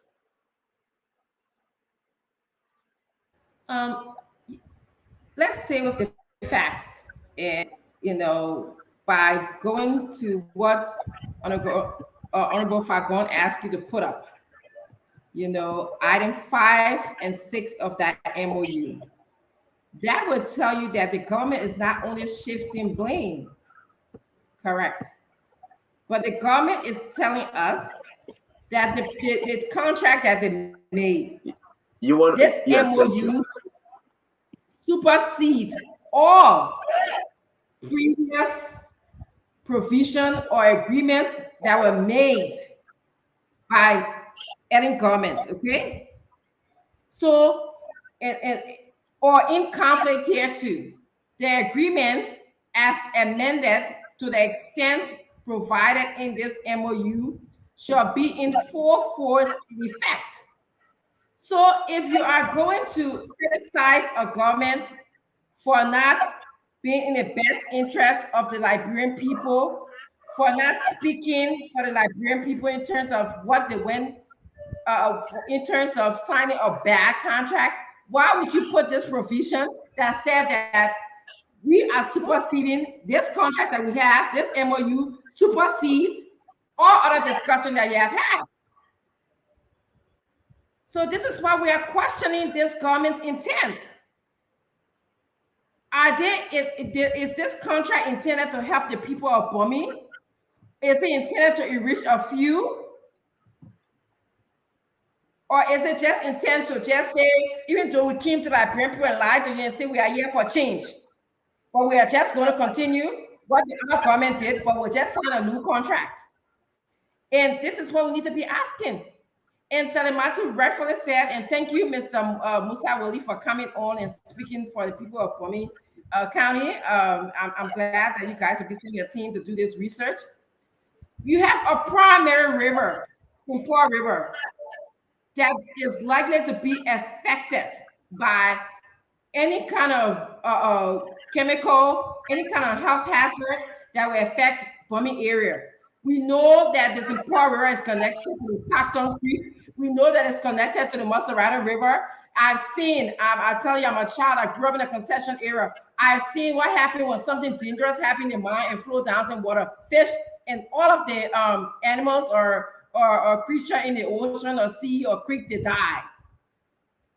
So I'm happy that people will come and explore the health issues, these unexplained health issues that the people of Bomi are having. So in essence, again, I will go back and close on this, and I'm sure Mr. McGraw, I'm sorry, I call Mr. McGraw because I had a basketball coach that I called Fagon.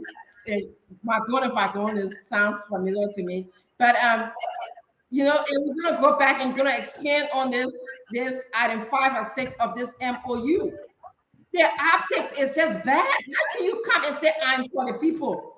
I will do everything to support you, and then you put a segment in MOU that say whatever I sign supersede all of that 1.19 million dollars. It doesn't make sense. It doesn't add up to me. I'm sorry. And before we bring in some money, George, I want to keep Fagon for last. Then we can move on. To tell you guys the truth, the rest of the lawmakers, right? Most of them didn't know about this transaction. They were little informed. Talking my team for my man. Oh, you want me to leave it with you? Lead up because I have documents, right? I have documents. This thing was owned, negotiated, and was fought for, and it was done by Edwin Snow. Guys, as we walk closer to this Edwin Snow Western Cluster, as we move closer to Edwin Snow Western Cluster, I want you to get your mind ready. And I want you to listen to me very carefully. Yes, I said it. Edwin Snow Western Cluster.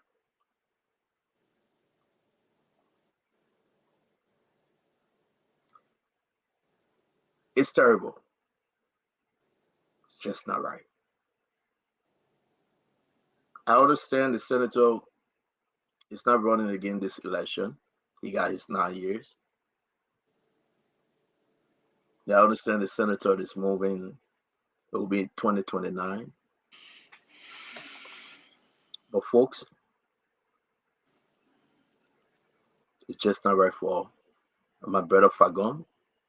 It's just not right for my brother Kev. It's just not right for the people of Bomi. They are losing their lives. They are losing their health. No safe drinking water. Look at what they said. 1.5 for college, that's a joke. Another song from Bomi. Send to money, George. Here we are, my brother. Yeah. First of all, it's illegal for any document that ratified our lawmakers for MOU to go after that. Once they reach our lawmakers and it is ratified, it becomes law. MOU cannot come and override what was ratified by our lawmakers. And the first thing, and you know, we need to get the names of those lawmakers who voted for this scam deal. We hope we can get their names and publish the names of those who voted for it. In fact, during the time in 2011 when this deal was brought up, even at the time CDC were in the opposition, CDC blasted at this deal. CDC made a public outcry about this deal. CDC was concerned about this deal. That's why I'm concerned that when CDC took over, we never even audited. They go after all of these deals. The justice ministers who are going after all of these deals, review them, and then to go through it and then see what was wrong. But I don't know why they didn't. In the fifth year, and we haven't heard anything about these bad bogus concession deals. And moreover, too, why was this thing done in secret? They're not looking for the public to scrutinize it. Nothing. Why Snow never brought it to the public? And mind you, Snow is chair on public. I think public concession. I think in the Senate. I thought he would have been something that he would have brought up. So let's scrutinize this deal and so forth. Why was it done in secret? So it is important that the public, the press, we need an aggressive press in Liberia, an aggressive press that will not be compromised, that will go after these things and bring it to the public view. Expose these things that are happening. Because look, and like somebody told me, look, if concession agreements in Liberia were being signed properly in the interest of the people, our budget would be almost $2 billion. The people will benefit from it, especially the people in the rural areas will benefit. But instead, the executive, our people that go for the negotiation, they go along with lawmakers, they compromise only for the interest, and the poor people suffer. This is why it is important that as we in this election year, people go out to these people and engage the people, the citizens, tell them about their interest. Why are they still struggling to get modern clinics, hospitals, and so forth in the areas? Why are they still struggling for universities, young colleges? It's because the bad deals that the lawmakers and the government of the past and the present have signed over the years, and it is affecting them. And this is why I pray and hope that we can dig deeper and bring these documents forth and let Liberian people see this document, expose it to the people, let them see how bad these deals are. I mean, I just pray that we can continue to go after all these things and bring it to the public view. And as for the bombing legislative caucus, look, if I had a stake in bombing, really, I would campaign against that. None of them be elected. None of them. Especially Situma. Situma shouldn't be seeking re-election. And imagine the last speakers first speaker of another was Snow from bombing. Tyler, the Oki from bombing. And today you see what happening? Bombing, and that, I mean, I don't know why people even starting the thought to defend the kind of a bogus deal, defend these lawmakers. It is embarrassing, and it is being insensitive to the people. And I pray that people can vote all of them out of office and give an NTR because they have not served them well. So this is let me go to Peabody. As I said, we're keeping fact on for last.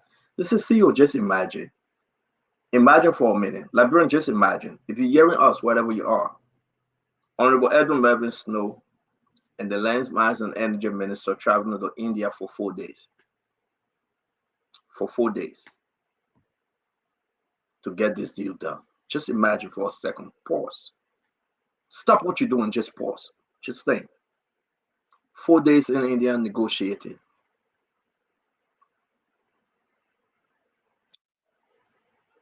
Okay, we would do away with the 24 million others.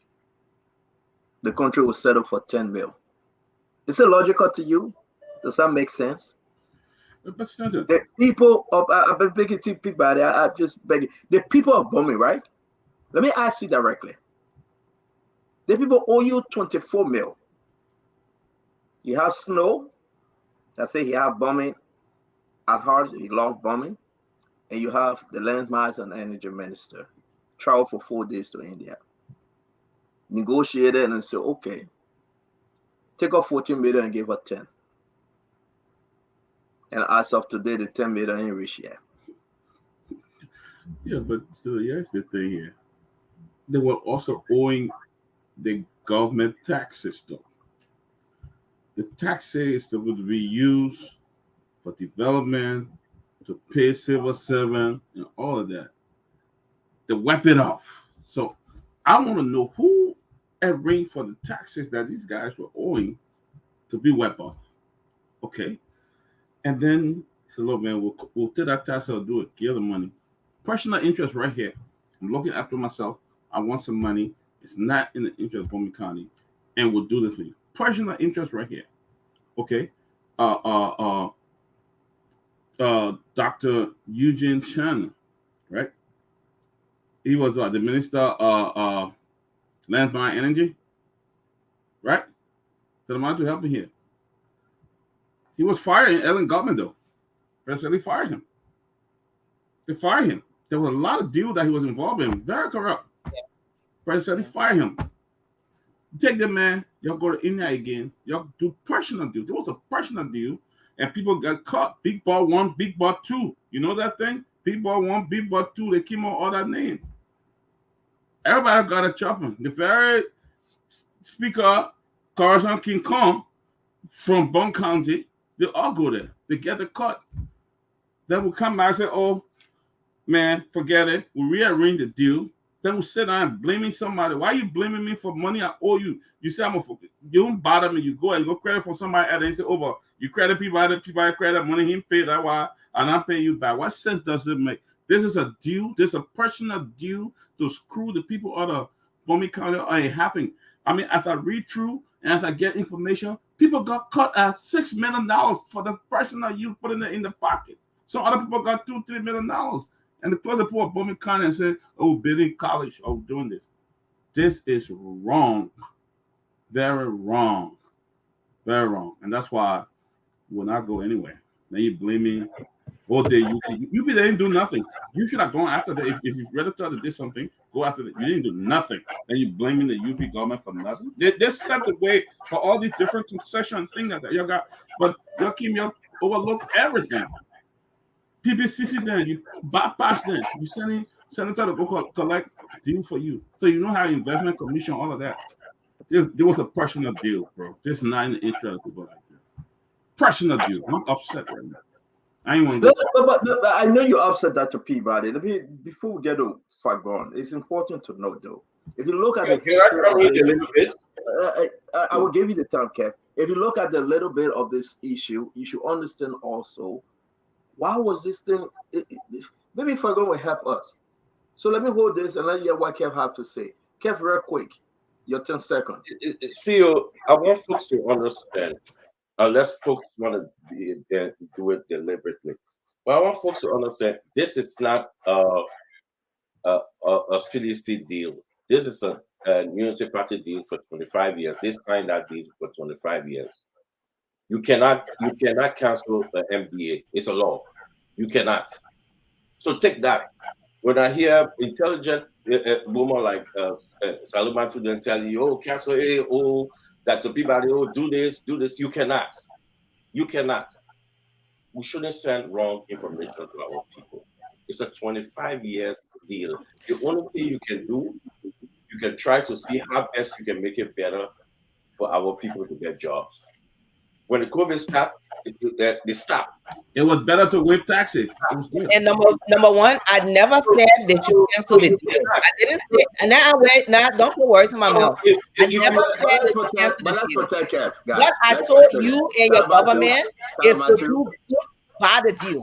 Salabatu, let Kev finish, please. So we all have our time. So instead of folks intelligent people explain that to people that you cannot touch a 25-year deal that is already signed by the Unity Party. They are saying, don't talk about the Unity Party that want to come back. Don't talk about them. You sign that deal, all you do, only them and this and that. You cannot touch it. So all you have to do, you have to look into it and see how can you make it better for the people of Bowman. And they just started. Like I said, the first load, at the port, never left the country as we speak. So the first load at the port. So you cannot. Did you put a halt to it? Did you put a halt to that load? So you cannot. You believe that gibberish? So you cannot. Guys, let's pretend Kev. Let Kev finish, please, guys. Please. Kev, finish up, please. But see, your folks don't want it to be out. They're making the people believe that this is a CDC deal, this government deal, that this government. No, it's not this government deal. Let's be clear. It's 2011 MDA. So why can't we just look at it from the beginning? Like I said, I'm from the practice, so we have to look at where this deal came from. Where this deal came from. No, but my intelligence sister Salobatu said, no, we shouldn't go there. Since you ordered them, leave them. They can come back. United Party can come back. I'll get my job back. Thank you. I was just giving you 10. Kev, thank you very much. Let me bring in Fagon. Thank you. Everybody say, hey, let's leave them. Thank you. Kev Hassan, thank you very much. We want to announce to you guys. Yeah, 10 seconds. Ellen came to power and canceled the deals for Taylor and Julie Bryan. Let's get it clear. Renegotiate it. Let's get that one clear. So that you kept talking, I know you're talking from. Okay. All right, guys, we got to move on. Let me just announce, and Eric, Kev, please. Kev, please. And guys, this is a new year. Kev, if we say please, I beg you, please let it go. You're right, Theo. I beg you. Yeah, but please, this is a new year. We cannot continue this trap because I've tried. Kev, no. Kev, we shouldn't go. Then you got a problem. Then you need to be concerned about it. If 4 people are guys, I will. Okay, but do not interrupt. Kev, do not interrupt, please. I will do everything to protect you like I will protect everyone else. We all need to speak and we all need to hear each other. So please, I want to bring in Fagon. Fagon, when I asked you to go back a little bit on the origin of this Western cluster, right? When I asked you to go back on it, I wonder you guys have this. If not, I will share this with you guys. May 27, 2022, the Caesar Goa Iron Ore Vendetta Group Company, through Honorable Edwin Mervyn Snow, Senator of Bombing, received some information about this whole Western cluster. And okay, somebody will appear on the show and they will discuss this. So the woman to pause a little bit. It's troubling, guys. I will share the information with you guys, but it's troubling that this information got to be discussed by the person themselves. And Edwin Snow was also involved. Fagon, what do you know about the El Nito? That later, the day in which they passed that, they end up selling that company. And the company today is Western Cluster. Can you? I just want take us through that negotiation, Fagon, and make the Liberian people understand why we are stuck with Western Cluster, who all was involved, why it led to the firing of Abbott Chie. And you guys go back and you remember when they fired Abbott Chie, why it led to the firing of Mobile Willie and Gessler Murray. You understand? The President Minister of Land Samai, yeah. The President Minister of Land Mass. And I want to take you back to the history and let Liberian people understand today why they have been scammed. I'm going to help us if you can. A red scam. Before I help you, let me use 30 seconds to provide free tutorial to my little brother Kev. If you never learned in school the word amendment or repeal, I want you to learn it from me today. To say it's a law, it's a law. That law can be amended, that law can be repealed, that law can be rectified, so forth and so on. That's the first tutorial here. Secondly, the second tutorial I want to give you, you're old enough to learn about Eton and Ibumath. They were signed, they were laws. You know why they're not enforced today? It's because it was a mess. Now, if our government come to power, the CDC government, and meet something that does not work for our people, and decide, as I'm speaking, CEO, can you put out the signature page that I sent to you with the signatures on it. Because what my little brother is attempting to do is to tell me that he knows more than the people who know the law. Because I'm trying to tell him that if you look on the signature page of the document that you're looking at on your screen, you will see the first signature there, and I'm coming to what Stanton asked me. It's Gensler Murray from Lands and Mines. On the MOU, the second signature there is Molua Gray, Safua Gray brother, who is the National Investment Commission chairman, and are two people from our party. If you look on the third person, it's the man who talking to you now, where you got your hand over your mouth, Samuel D. Twe. That's the signature there, and our partisan.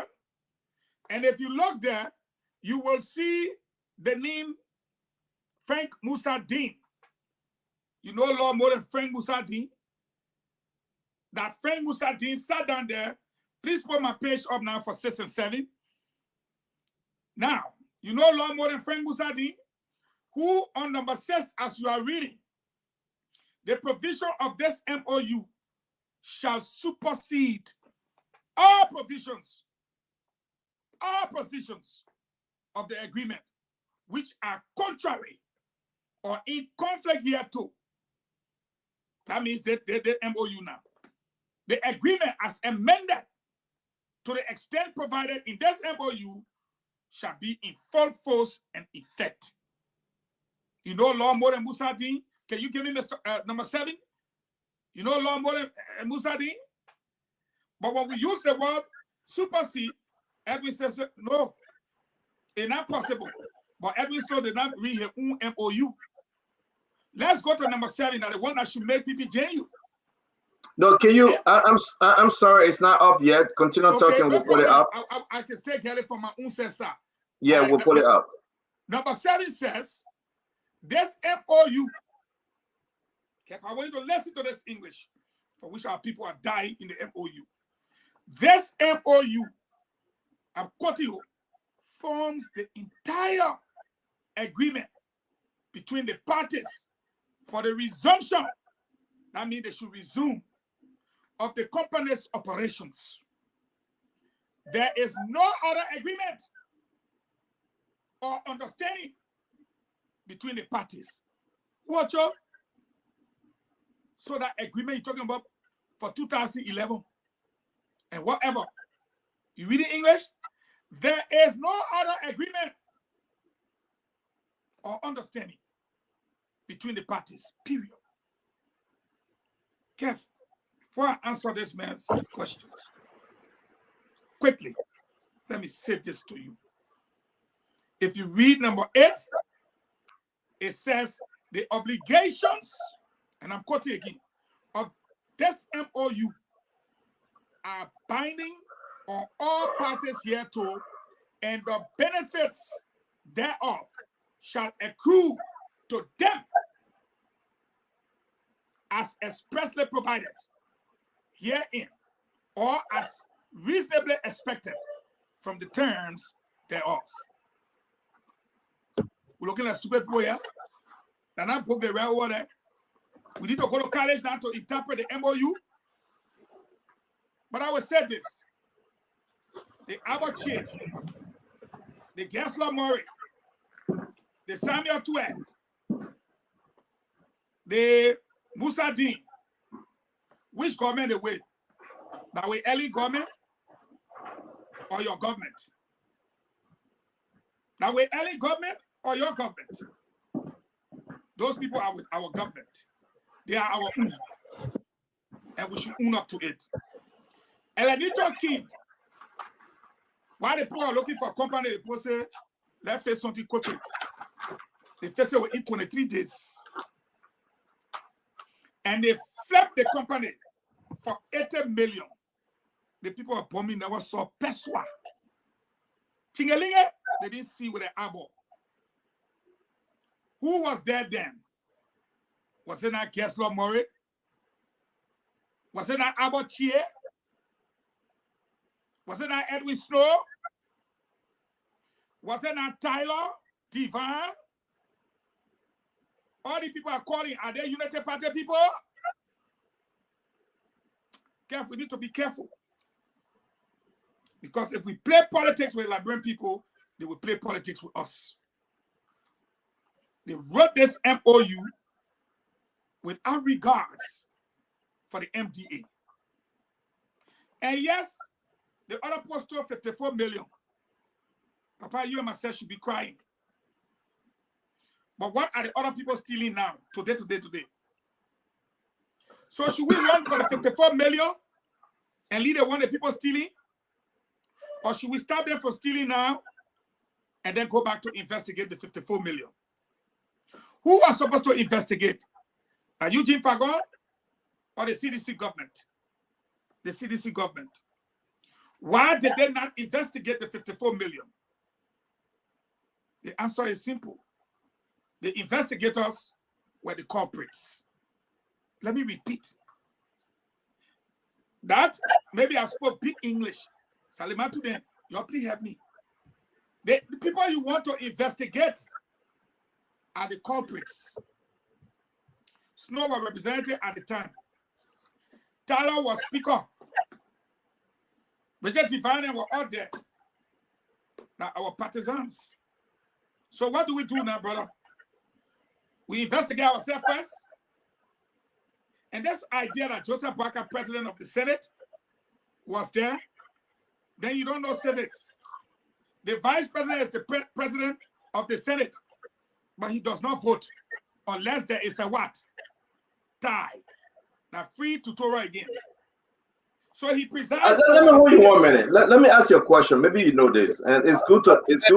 I beg you. No, I don't want to lose my thought. Cap, hold on 1 minute. You will talk to your brother later. Give me a chance. Please. Honorable Fagon, real quick. The company Elenito, through the Videnta, after they went through with the agreement and they sold, have 100% ownership. And the Western cluster came about. Give me the names. Who all were in that transaction? Are these the same players we have on the field today? When they formed that company, they flip it just the same day, the same week. When this thing was approved, Liberia, they flip it. They had a 100% ownership. They flip it. It's like one of the quickest turnaround in the history of Liberia agreement. Imagine company that worth millions of dollars. They flip it immediately. But names that will shock you, that fighting on behalf of this same Western cluster today. Like we named them, and maybe my brother Fagon thinking whether he should talk about them, but I will read them again for you guys to understand. The Alex Tyler, you remember him? He was there though, speaker. He's from Bombing. The Edwin Mervyn Snow, through us all that fighting to the end of this Western cluster. Liberia, you decide, you think. Almost $90 to $120 million was involved from 2011. Where's the money? The Richard Devine, another senator from Bomi, Maurice Satoma. Yeah. Maurice Satoma, who is there today. Cheer up, Maurice Satoma. He's running 2023. Imagine while your brothers and sisters are dying in bombing, having some funny feeling. They look like zombies. No treatment. When they drink the water, they get diarrhea all day. The stomach just running. They go to the hospital, they can't find nothing. Some of them bleeding from the nose. Imagine, just imagine, your senator, Snow and Maurice Satoma. Matthew Dablo, the late Lasana, his wife is representative now. Darab Salif, you know Eugene Sano. Eugene Shannon. Richard Tobert, Nata B. Davis. And again, I said this to you all. Sandro Johnson, these are players. Oh, SJ there too. These are players. If you stand on the wave and ask yourself, why Madam Sadi fire Abache? Have you asked yourself why? He put on the Senate today. Can you imagine? You know, they let Mobile Willie, the man who is now Minister of Lands and Mines. Why Madam Sadi fire him? Something should register in your mind, though. Why Madam Sadi called this thing off at first? Because she was forcing to use the road, and she said, "No, if you can fix the railway, then you're not using the road." Yeah, they call it off. But the Edwards note today says, "Okay, we'll put it. You go through Douala." But you forgot for Edwin to push this, he had to leave from being senator in District 6 and move to Bombay. Representative. That was the strategic political move, so as to be on top of the game. We'll explain that later in details in the future. And we will, because those key players that flipped the company, they were the main players in the Alanito deal. Who owned Alanito? Was Alanito a foreign company? Do you believe it? A big year. And they never put one on the ground. Was a group of companies that folks on ground just created. Wow. No, I just sent you something. Hold on. Yeah, because we're not saying that the people ain't keep, but let's tell the real story. But let me finish that. But Salamatu, who is Natty Davis? Let's finish that, Salamatu. Elinito is accompanied by a Jewish guy from I know who Elinito it was accompanied by a Jewish billionaire. Salamatu. That's a scrap company. Actually, a scrap company. No, apparently they had a deal with a local company that was a scrap dealer. Oh, you won't come to my point now. You see, Salamatu, you coming to the point now.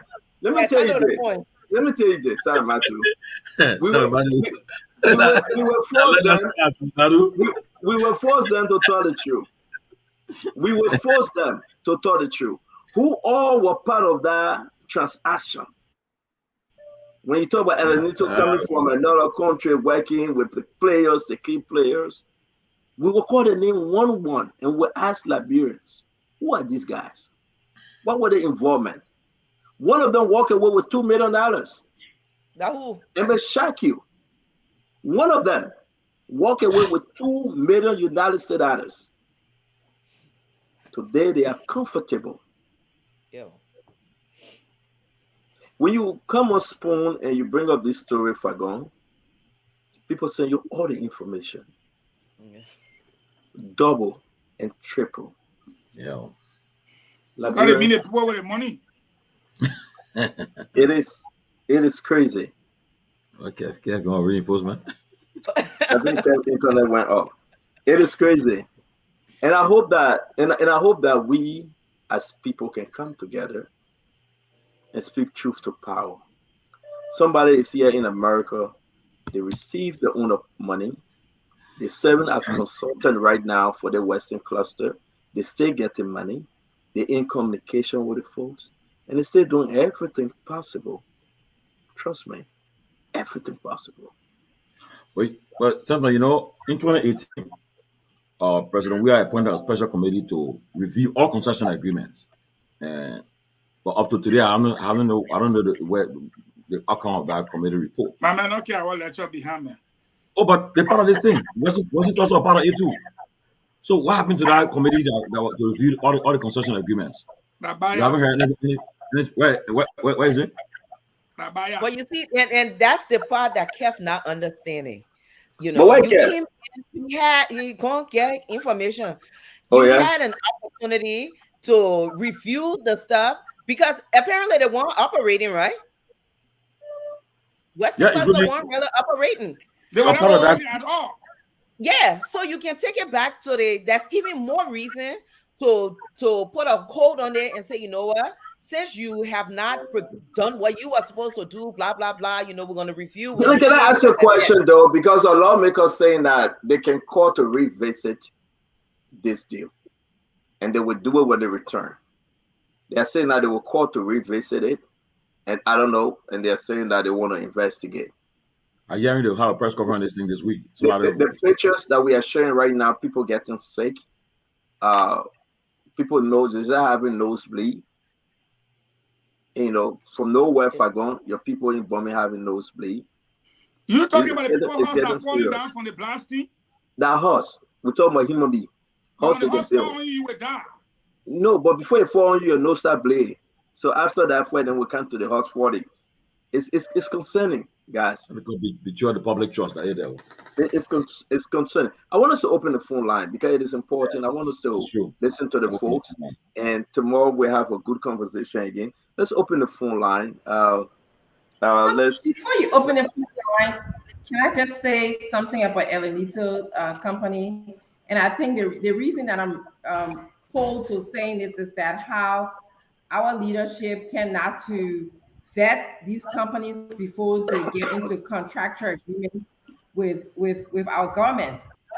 As Salamatu said, and I'm reading information, I'm sitting back here reading information that El Anito actually was formed as a scrap metal company in Tel Aviv, Israel. And they came to Liberia as such.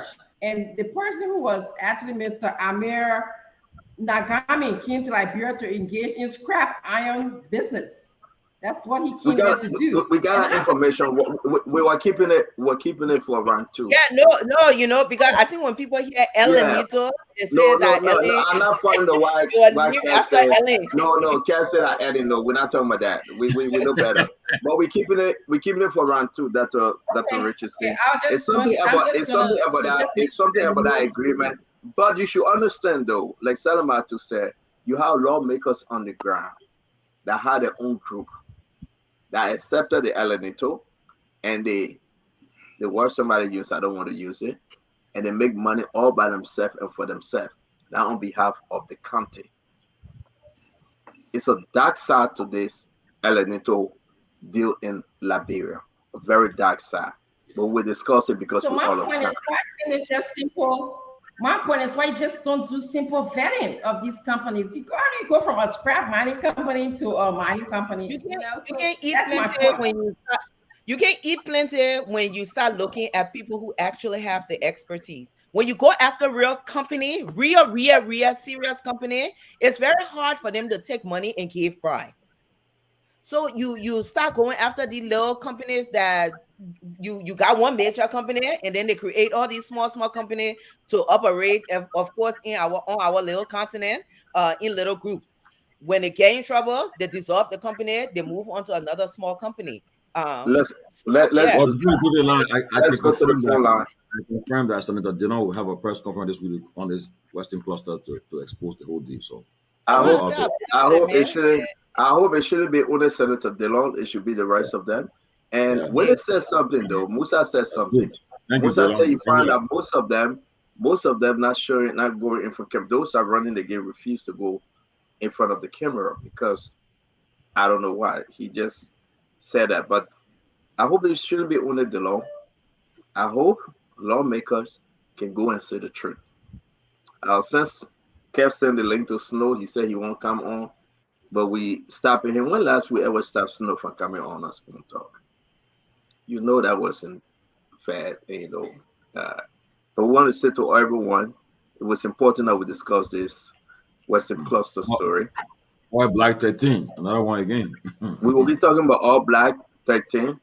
We'll be talking about the negotiation with Knockout. We'll be discussing it some days, one day. Rufus, let's talk about. We'll be talking about Knockout. We'll be talking about agriculture.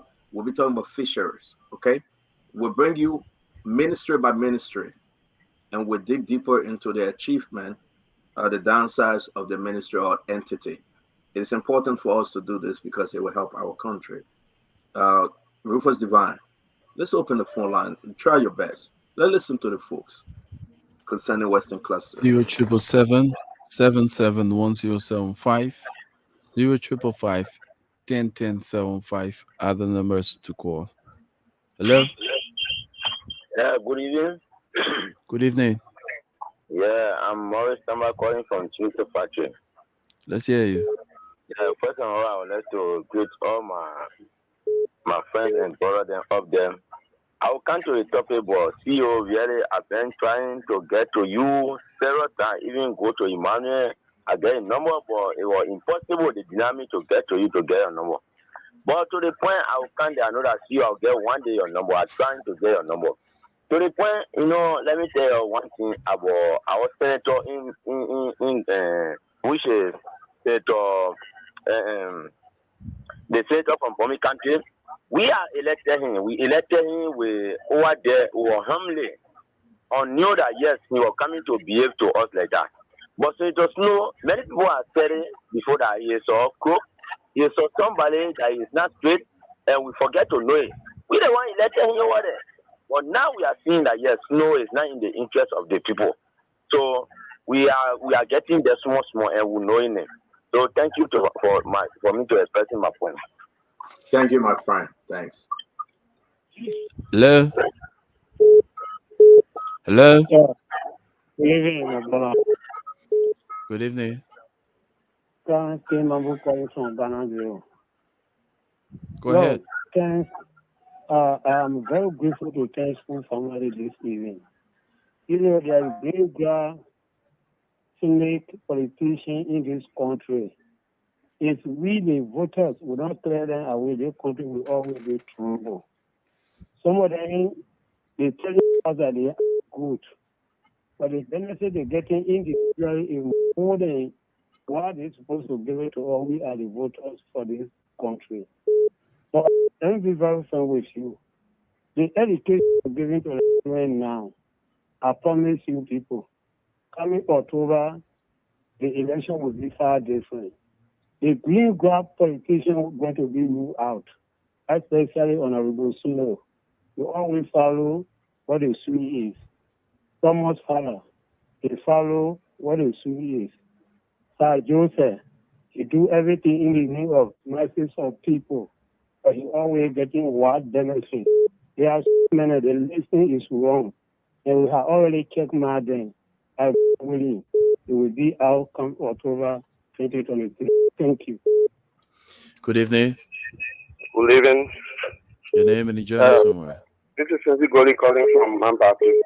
Let's hear you. Let me just tell you, the people will not get nothing all of Senator Snow. Now the first thing, Snow has disappointed the common people. He took the people there forcibly because of his power, and today he doesn't have one development. Hempon said that he can show that he built one hempon in the command, but the command people are not there. So he will deceive the country. And we told our people that they were setting their press right, they told our phone because we were giving them 300,000 DSTV. So it's free for our Gola people. We never see they say Gola people are not stupid people, but for this time around, what are us stupid as Gola people? So Snow is right. No other trying to do the thing. We have our sell our brother to Snow. Well, thank you. Hello.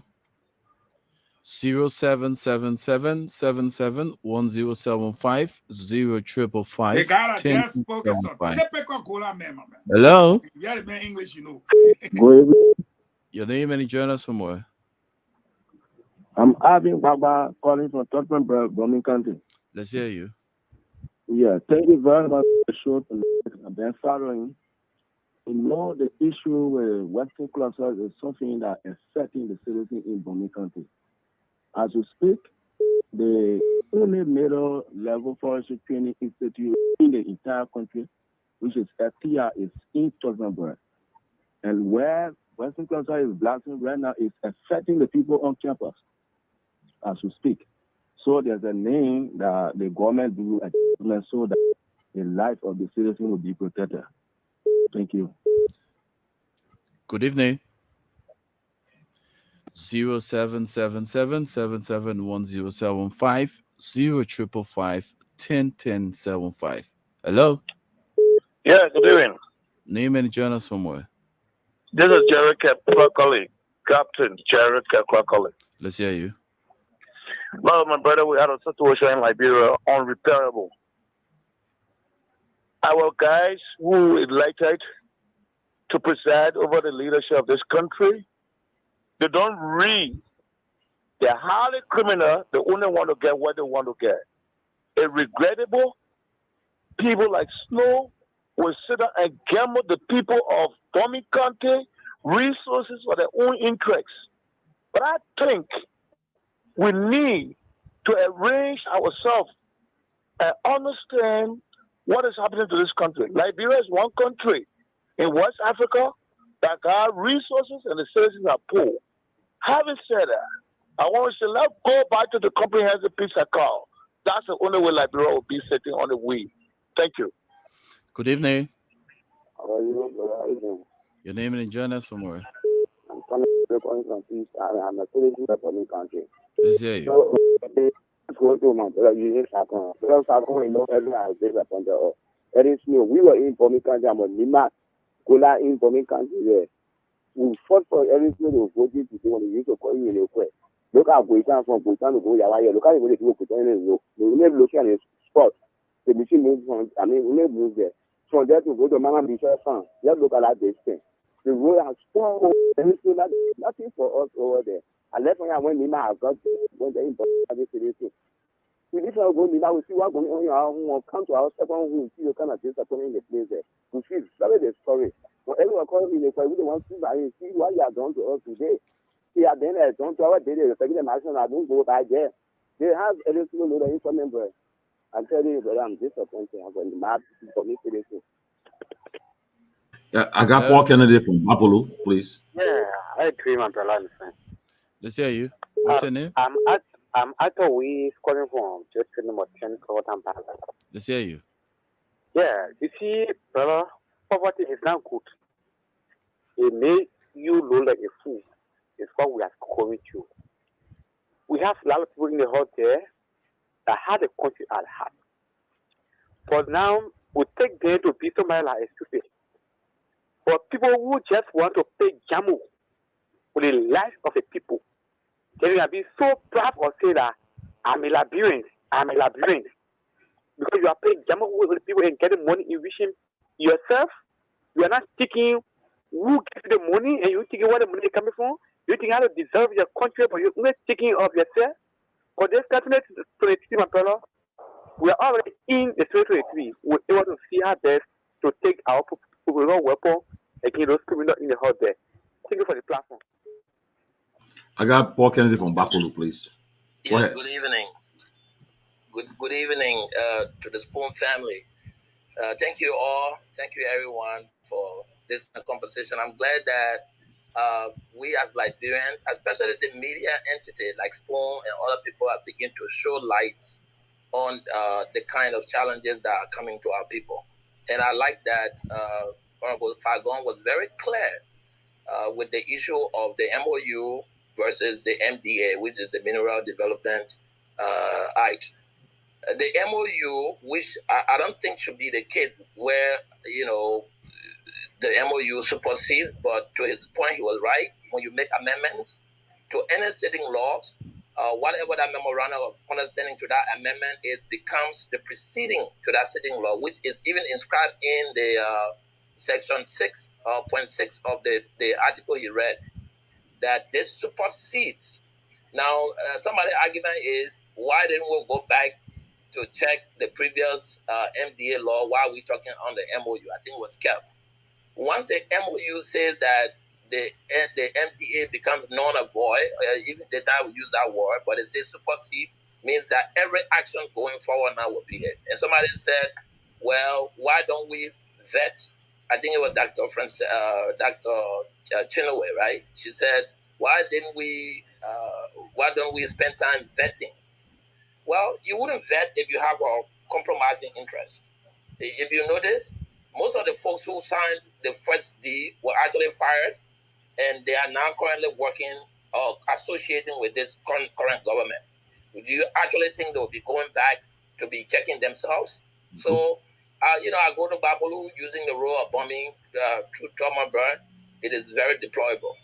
And in most countries I have lived, for you to be plied in the street with over 10 tons in a truck, and that truck is not responsible for paying tolls or taxes or even rehabilitating that road, I think it's a problem. So these conversations we should begin to have, and particularly to our lawmakers, most of our lawmakers are self-seeking. Their interests over the interests of the counties they represent. Most people see this job as a way to go and get rich, and it is as long as the voters who are always suffering the effect of the lawmakers' decisions do not consider to put people into authority who will actually seek the interest of the counties over themselves, we will continue to have this conversation until the end of time. We are always seeking lawmakers who are giving us peanuts in our pockets, and they are taking the lump sum of the benefits that are supposed to be coming to us. So this is a lesson that the voters should learn, and the voters should actually be looking forward to working with people who are transparent, who have they fire somebody from the previous government. Then you go and elect them into another part of government, and you expect them to be Jesus when you elect them after the store and they fire them from previous government. Then you're not serious. So some of these things, the voters should be educated that when somebody is fired from any position in previous government, do not elect them into a new position, because they are only bringing their old habits, or maybe even worse, in the new government. So I think, Spoon, we are grateful to you all for giving us the platform. Let's continue to have this conversation. Thank you very much. For Kennedy, Yes, thank you very much. Let's take about 3 more calls. We got to go. We only respect our 2 hours, 30 minutes, but now we got 5 more minutes to be on the show, guys. We'll take 2 more calls, and we out of here. Yeah, my name is Joseph, calling from Kansasville. Let's hear you. Thanks you are putting additional against the people. Yeah, you need to, if sometimes things will come to you, you need to investigate it before putting it out. You cannot be putting the citizen against snow. But people are giving information and see that one of the problem is how when people give it to you, don't think investigate and putting. You have to make sure you get snow in the what or cannot do, but you don't have to get the snow people against snow.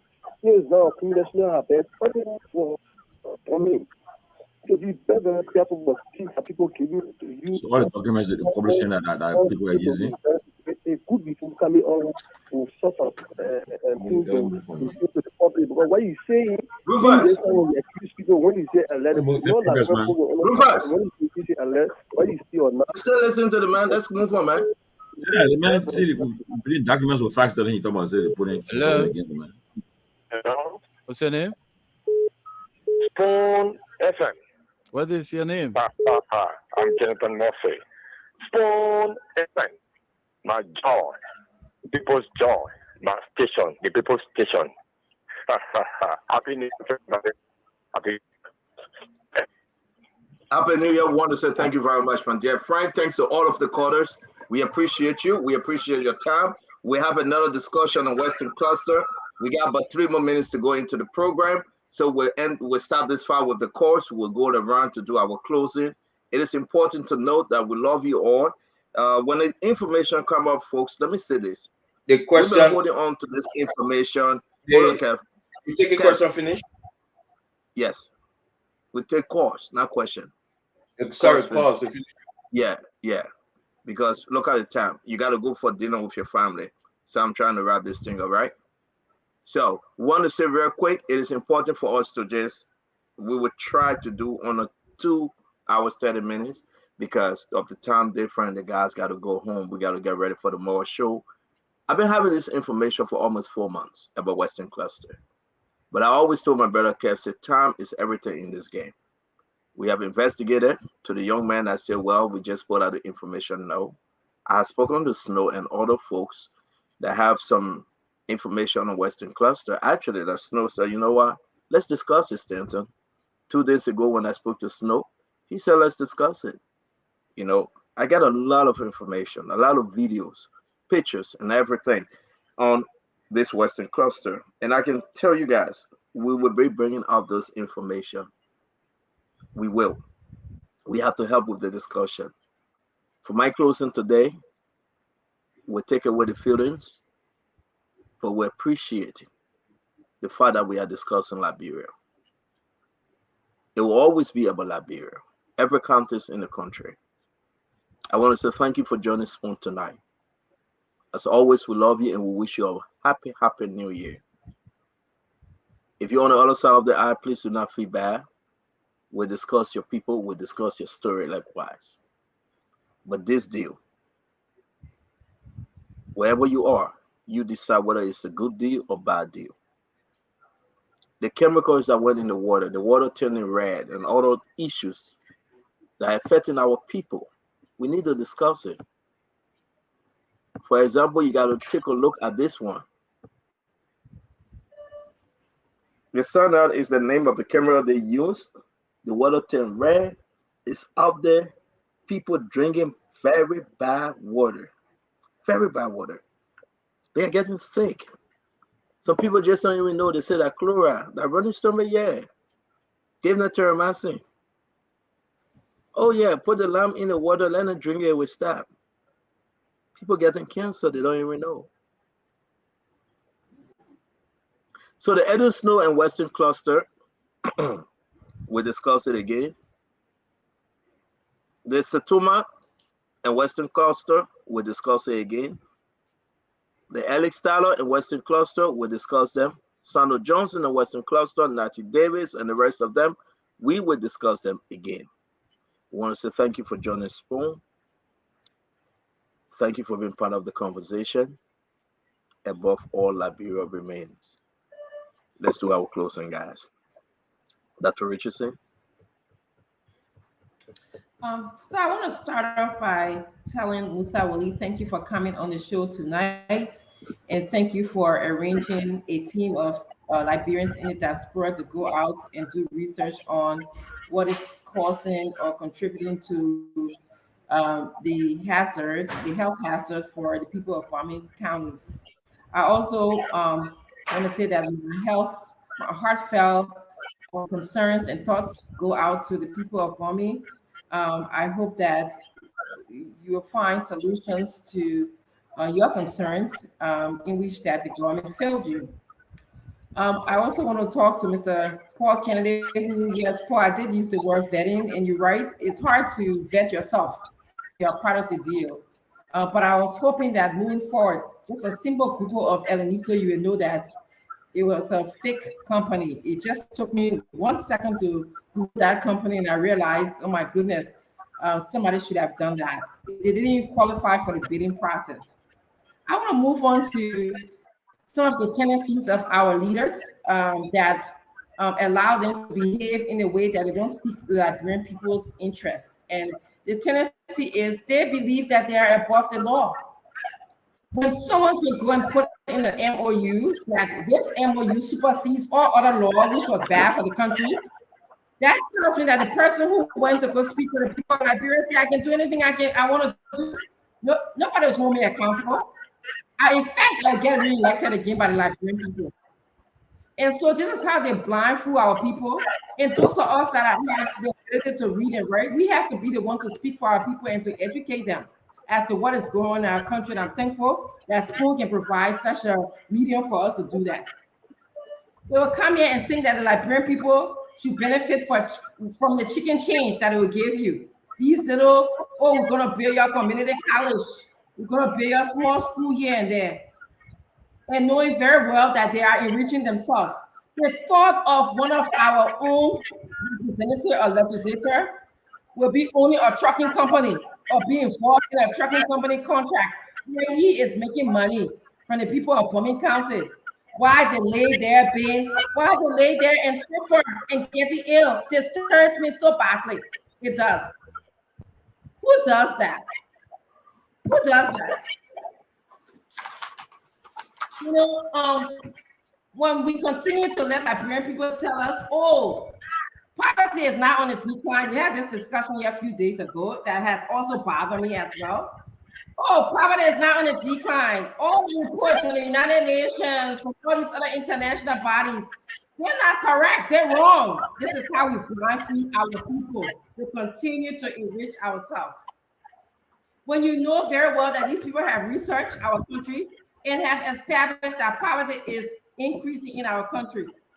And then we'll make excuses. So businesses are popping up, social clubs and drinking spots are popping up all over the place, but they are all great. Are you kidding me? Do these social clubs pay taxes to the Liberian government to help develop our country for us to say that they are off the grid? And I'm saying this because this is the way that our country remains underdeveloped and less developed when we make these types of excuses.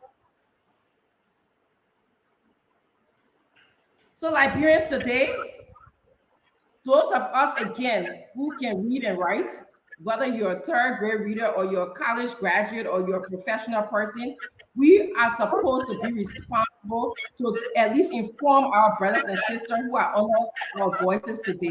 Go out and tell them how these people are blind fooling us in our country. That our country will not be developed if they continue to do what they're doing to us. You got a election coming up next year. This is again a do or die election. You'll be at a fork in the road type of election. If you vote one way, you'll be voting for your past. If you vote the other way, you'll be voting for your future. You want to vote for somebody who will not look at an agreement and say that I'm going to have this agreement supersede all my other agreements. You want to vote for somebody who will have the best interest of developing our country. If that includes your healthcare, your mindset, the education of your children, and infrastructure. What kind of nonsense is it that we have a truck, a huge truck carrying mining components from an area to Douala, messing up the road every day, but then we'll just sit down and say, oh, we'll just be school. That's nonsense. Doesn't add up to me. So I'm speaking to you Liberian people. Let's vote for people that we can hold their feet to the fire, and also people who can develop our country. So in that manner, I stop here. Thank you very much, Dr. Richardson. We appreciate your time on the show. Salamatu. Okay, so again, you know, when I keep repeating the word good governance, good governance, good governance, the Liberian people need to understand the role of government. Okay, and once you understand the role of government, and when you understand that the government, that your employee, then you will know the power that you have. Civil education is missing, so we're not even sure what our legislature is supposed to be doing for us. We think our legislature is supposed to be building school for us because government as a whole, they fail to do that for us. So we think each legislature is supposed to be doing that. So what these people do, they go in there, they find any kind of deal, because they're getting package change out of it, they throw the lip bone to the regular Liberian people, and the money and the infrastructure, the services that government as a whole is supposed to be providing to the citizens, it get left behind. Government continue to fight. Now I understand, you know, I always say, why is government competing with the private sector? Now I understand why government is competing with the private sector. Government is taking all the jobs they're supposed to be giving to the private sector. You go, you sign a major concession deal, and then you got the senator or representative that have the truck deal, this deal, that deal. These concessionaires, when it comes to Liberia, what's supposed to happen is that the Liberian people are supposed to benefit, whether the concessionaires are offering jobs or training, trying to build capacity, or they are providing businesses to the small businesses, the local businesses in the area. That's what they're supposed to be doing. Your legislature, your representative, that's not what they're supposed to be doing. They're not supposed to be competing with you. So when you go into the ballot, you need to understand who has your interest at heart.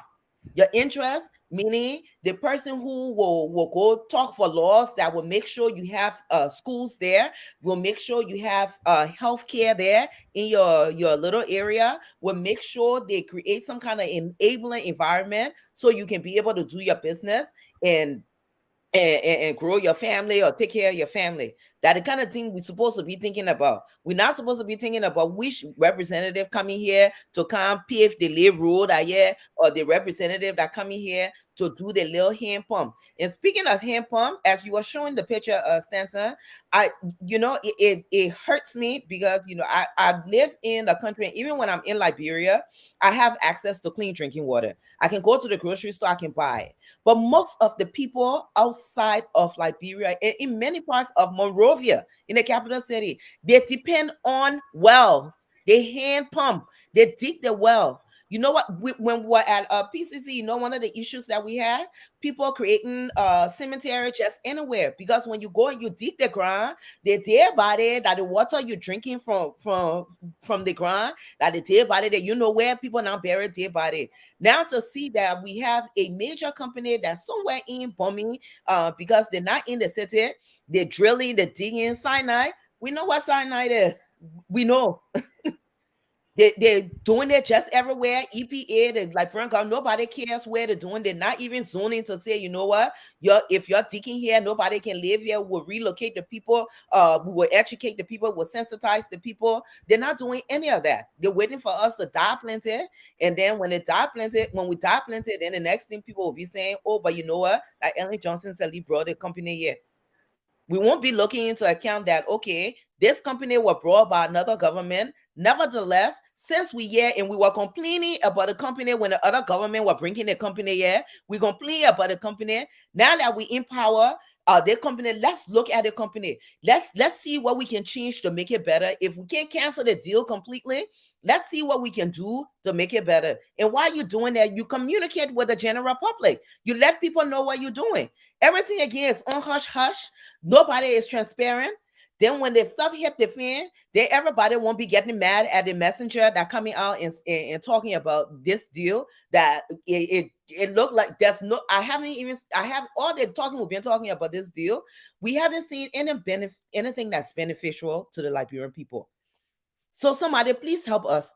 Please make us understand how the deal is beneficial to the Liberian people. And Liberian people, you're listening, that's what you're supposed to be thinking about. When my representative or my senator went to go talk for me on this deal, because what they're supposed to be doing. When the people bring the deal, no matter what kind of crooked deal they not make up there, when they bring the deal to the legislature, to your lawmaker, then they're supposed to be looking at the stuff and saying, you know what, this thing here does not benefit the people. Their other wording here ain't benefit the people. The people will not get anything out of it. That's what they're supposed to be doing. But they don't do it. They take the liquor, they take $1 million, then they throw you a boom of say $100 here, and we think everything is fine. Those things are not sustainable. So let's stop shifting blame. Let's stop shifting blame to everybody else. Yeah, we understand. Another government signed the agreement. Another government was running the country. They signed the agreement. No government there.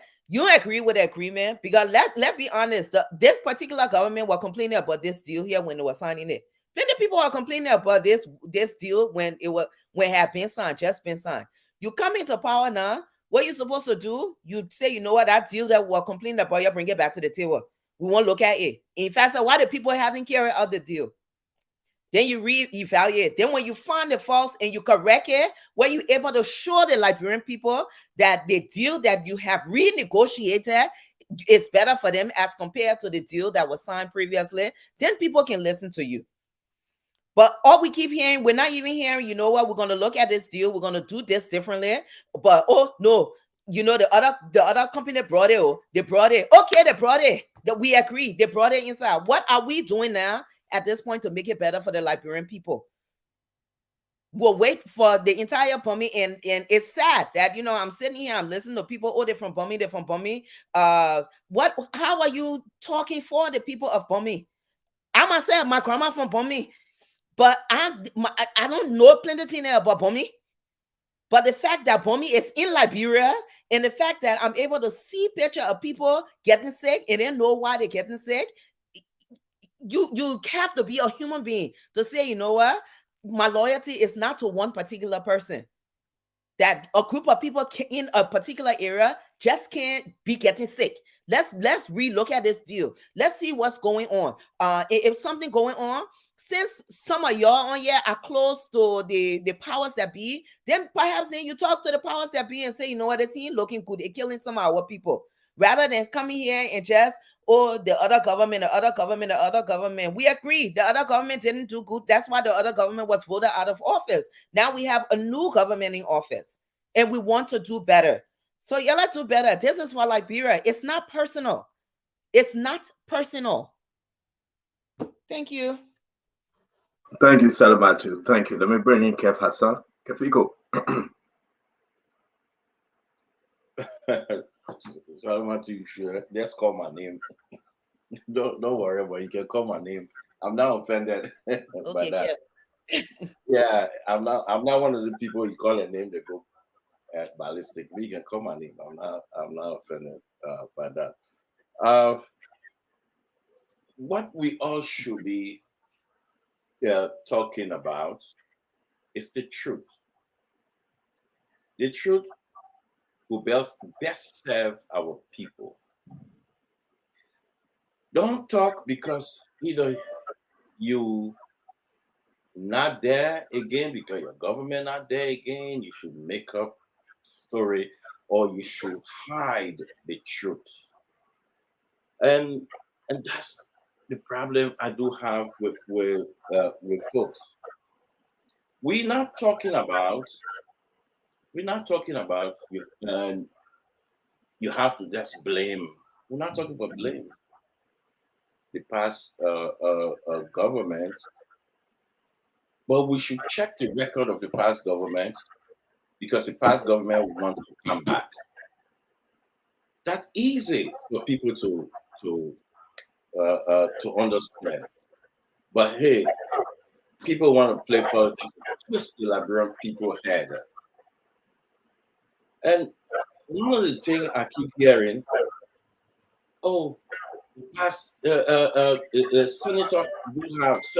have a hands in that during the trucking of this mineral. And my brother Tommy is on the show. He was giving information, knowing that no senator. He was giving information, refused to say that the individual that doing this trucking. Matter of fact, I spoke with the individual. He get 3 years contract. 3 years contract of doing this trucking. It's not no government. And if Salamatu care to know, she will find out. And I hope when she get that information, she will come to the show and say, "I'm sorry." Or Dr. Francine, I think your information you gave it. The individual with 3 years contract, nobody who doing the trucking, no senator, nothing, zero. And yes, I spoke with the individual. And yes, the individual, and Tommy had the information. Tommy is getting all that information to say. But Tommy let our sister, Dr. Francine, keep talking, and the individual look at it and say, "Hey, my God, Liberia, what we headed to?" And that's my problem. That's why I get angry. I get angry because some of us who dare to say the truth to the Liberian people, they look at us like, "Oh, they're paying you." But the God know that I'm not receiving a dime, but it's the truth that we want. How can we look at deal that was signed and people say, "Let's give them pass"? Since you ain't audit them, don't talk about them. Let's leave them. Matter of fact, we will vote for them. And the most crazy thing I'm saying is the ANC people who fighting for the Unity Party people. They don't even know that. The ANC, they don't even know they're making the Unity Party case. I thought they should be holding the Unity Party and say, "You guys too. You can talk about auditing, but you also can go back." But no, the two ANC women on the show who in the CPP, let me say the two CPP on the show making the case making a serious case for the Unity Party. I see why they're getting zero for everything. That's why they're getting zero. How can you? Seriously, if I was Mr. Cummings, I would call Stanton, change them. Because how can you come on the show making case for Unity Party? If I was ANC, I will hold Unity Party for this 50-something million too. I will hold them because why they want to come. How can you do that? Crying more than a bereaved. How can you do that? It baffles me, but let's leave it. But I know it's a party don't know what they're doing. But let's talk about these things. See, it's not for what I want to use on them. If I use on them, they'll be on Facebook today yelling. You're not talking about on our sisters. You're talking about the party, right? The party. Okay. That's the party. But if I were Mr. Cummings, I fire two of them. I'll talk for the CPP. I'll say you're on a platform. You're on the biggest platform, and you're making the case for Unity Party. You don't even know it. What they be talking in the chat room? Oh, all they talking in the chat room. Reverse psychology. All they talking in the chat room is about something different. But see, it's opposition unity, Kev. That's what it said. Yeah, they call it opposition unity. Let me tell you one thing: the most danger to the ANC that the UP party is slaughtering them. You know what? You know how I know? Because they call them criminals. They took them to the court house. They're dealing with them on Facebook. They're doing everything. They're calling the worst people. But they're supporting the Unity Party. They don't even know it. So let's leave them alone. I've never seen a weak political party in my lifetime. Very weak. But let's go. Let's go to the issue. No, seriously, CEO. Let's go to the issue. How will you, how will you leave 54 million? 54 million was signed. The MDA was signed under Joe Buckeye watch. Under Joe Buckeye watch. And let me say this to my brother Fagan, who said, okay, his only work is the 50-50. Yeah, you can break that tie. Yes. But you know one of his functions is to propagate in the Senate for their law they want to pass. With any agreement go there, the vice president, remember, our formational government is the same formational government in this country. Vice president will go there, vice president will pick up phone. That's what they're there for. The interest. He's there for the interest. If the 50-50, let me see, if the 50-50 yeah, we gotta go, brother. On the Western cluster, if the 50-50 tie, who you think the vice president is going to vote for it to pass? The government interest. The government interest. That's what the vice president. Then you leave the vice president who pushed that thing for this deal that you're calling bad, and you're letting him slide. That's what you say that. Thank you, Kefiko. That Unity Party, she work with Unity Party. Unity Party card will leave you in the cold. She gone. Thank you, Kev. Let me bring in the Saint. Come on in, George. Yeah, well, in that same token, you had two senators there, Senator Weah and Senator Taylor. So they were part of that no, Weah was 2014. The deal was signed in the 11. So you know that. Yeah, but say that. No. Say that. The deal was signed in. Say that to in 2018, President Weah appointed a committee to evaluate all concessions, including Elenito Western Cluster. We're still looking forward to the report, the outcome of that committee's report on the evaluate all the concession agreements. We want to see it, and perhaps if that report was up by now, we would know exactly the status of this Western Cluster Elenito, that whole scam called deal. So we want the president to really, as he's seeking re-election, really revisit that appointments of that committee to give the Liberian people the outcome of that evaluation of those concession agreements. You know, look, the good thing we are doing right now, and I pray and hope the Liberian people can follow it through, especially the voters. Stop voting for people who will come and tell you they're facing pump. I just want to piggyback on what Salamatu said. During this campaign, the next 9 months, they will come start giving medicine, breaking drugs to you. Say, yeah, they're giving you this scholarship, all this stuff. That's not what you should be going for. And like Paul Kennedy said, the voters are their own problem too. Because, for instance, why you will vote for Situma after you know he screwed you guys up on his deal? Then the senators too who confirm this land minister. After you were fired, you can't confirm the man again. You couldn't check on this man. So the voters just should pay attention this year. When the people come to you say, I give you scholarship, I give you this, give you handouts, you should be saying, look, we got this company in our county. Why are we benefiting from this agreement? Okay? You get some of your boat people from your county. Say, look, you can't tell about this company. You have town hall events. Okay?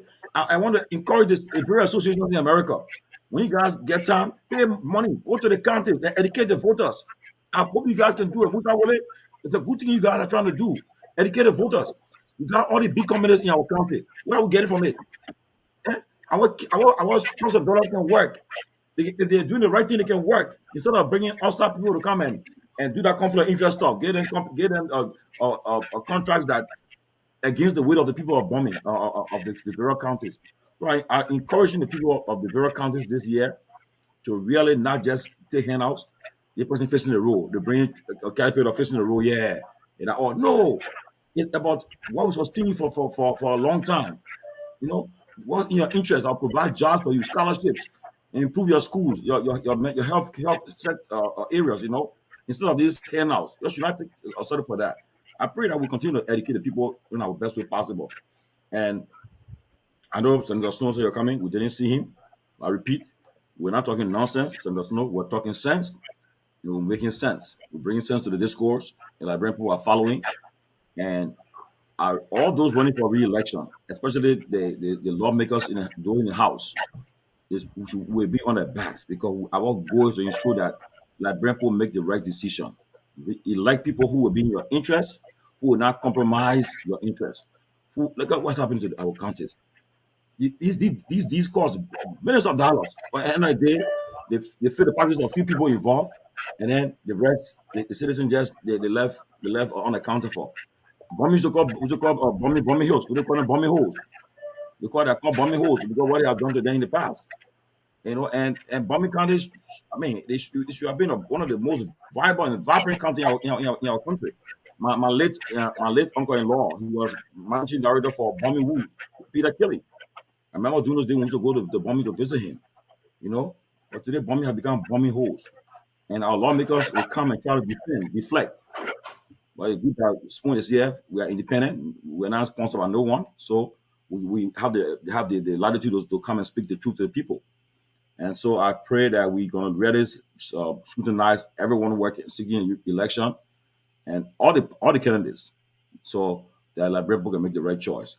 And just to end, let me just on this good note, Leroy Washington, happy birthday. It's your birthday. And also, we lost a friend yesterday, James E. Benjamin, J.E. Our condolences to the family. And we pray that God will strengthen them. And today is also the birth of my late sister, Janet Vowell. Janet, may also rest in peace also. Thank you, guys. Thank you very much. Thank you very much. Then Fagon take us home. The Honorable Lamin Fagon. Fagon. Well, thank you, CEO. And let me start by saying, I admire the courage of Musa Willie, but I want Musa to know that we're watching with eagle eyes because we have gotten information that it was part of the plan to take a small group from here, referring to them as experts, as he indicated on this network, to validate the abuse of our people, that they were going to go there and be well taken care of, come back and then tell us that all is well. Well, as you can see, he told you that the trip was planned. He told you when the people will be going to Liberia. What I think he can do for the network is not only submit the names, but get the people so we can send them links and ask them, sir, what's your profession? What do you do? How long you've been doing it for? So that we can find out who these experts are. Having said that, let me move on to say that Madam Bishop, Haja Sanyo, and Fina had no knowledge of this deal. They were not even there to know what MOU is. They were explained to by Snow and Setuma. Finda Bori Lassana is the wife of the late Lahag Bagba Lassana. May his soul rest in peace, but this was the reward for his part of the deal. We don't want to go into details like one of the callers said. When the people refer to Edwin Snow as Yelequer, which means stranger, on the basis of the fact that he was born in Mana River, his father and everybody were from Mana River, and there was this Camp Norway disaster that claimed the life of over 10,000 people from the same kind of makeshift mining. The water they used to wash the iron ore with, it broke and it created a mudslide that covered a whole camp called Camp Norway. And it killed more than 10,000 people. They own it again, and Snow knows about this during Samuel Doe time. I want to say to you, CEO, that when people say this deal was signed in 2011, the same people forget to know that we told the Liberian people we were coming for change and would do everything right. But here we are today. The people who signed their own deal said that deal were rotten. They put it down. We came, we say the deal good. In fact, here is a better part of the deal. This MOU supersede everything our inner team. You do what you want to do to us. We cool. But I want the people of Bomito to listen and listen very well. LMC took what they could take from you. But that was when we were babies. Today we are adults. According to the Wall Street Journal, there's over 1 billion tons, and we'll find the article to send it, of iron ore in our mines. That does not include things like Kutan and all the other things. No. We'll talk about that later. But just the iron ore. And if we agree, Stanton, that they got 78 trucks hauling iron ore every day, 50 tons in one truck. If 1 ton is $88, the daily transfer of iron ore is 7,800 tons. Multiply that by at least, take out the 30%, 0.70. It means 1 ton will be sold for $61.60. That is, I'm banjoing the iron ore to Western Cluster. I banjo a free ticket. $61 for 1 ton.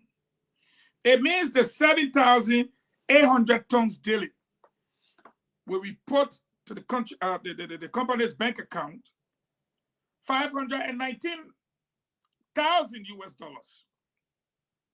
Let them do the math. That's why Snow ran away from here. Because I want to do the math in front of him. If you are getting over $500,000 a day in iron ore deposit, you get all 1.5 million, 3-day iron ore you haul that it wants to face our road. But the road you are fixing, you put in 78 trucks only 2 times a day with 50 tons of iron ore in each of the truck. Why road you facing that? A friend of mine, Ayele Ama Kuli, who went to Liberia recently, said a 40-minute drive like me, because that's my middle name and that's the name they call me by, took me 2 hours to get to Bomi. And yes, she got pictures to show. Same thing Paul Kennedy said. So what good is your 1.5 million when the road you're damaging, the damage cost to the road is actually 1.5 million a day? Let me say this to the Liberian people. The reason why we cannot go back to the 54 million is because the people that are supposed to go back are the investigators. Therefore, the investigators cannot go back. Snow cannot go back. Tyler cannot go back. Robert Salif cannot go back. Richard Divine cannot go back. Albert Che cannot go back. If I the two geologists, Albert Che and Gessler Murray, how?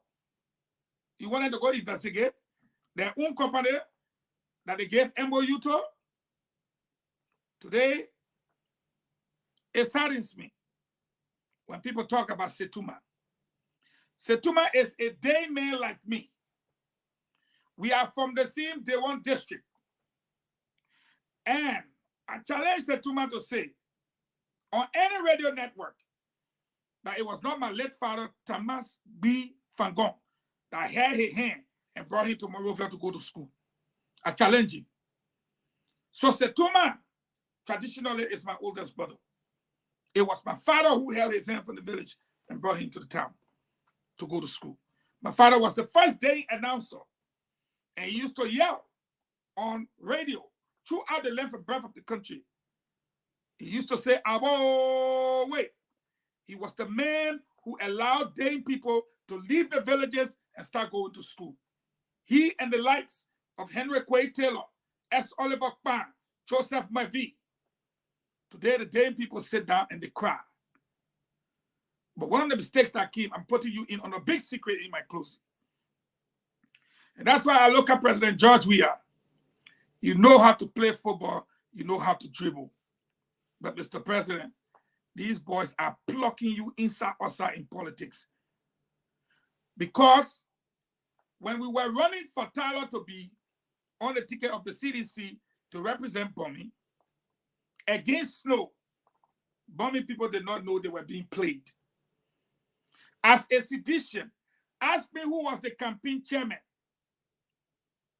for Alex Tyler. You know who was the campaign chairman?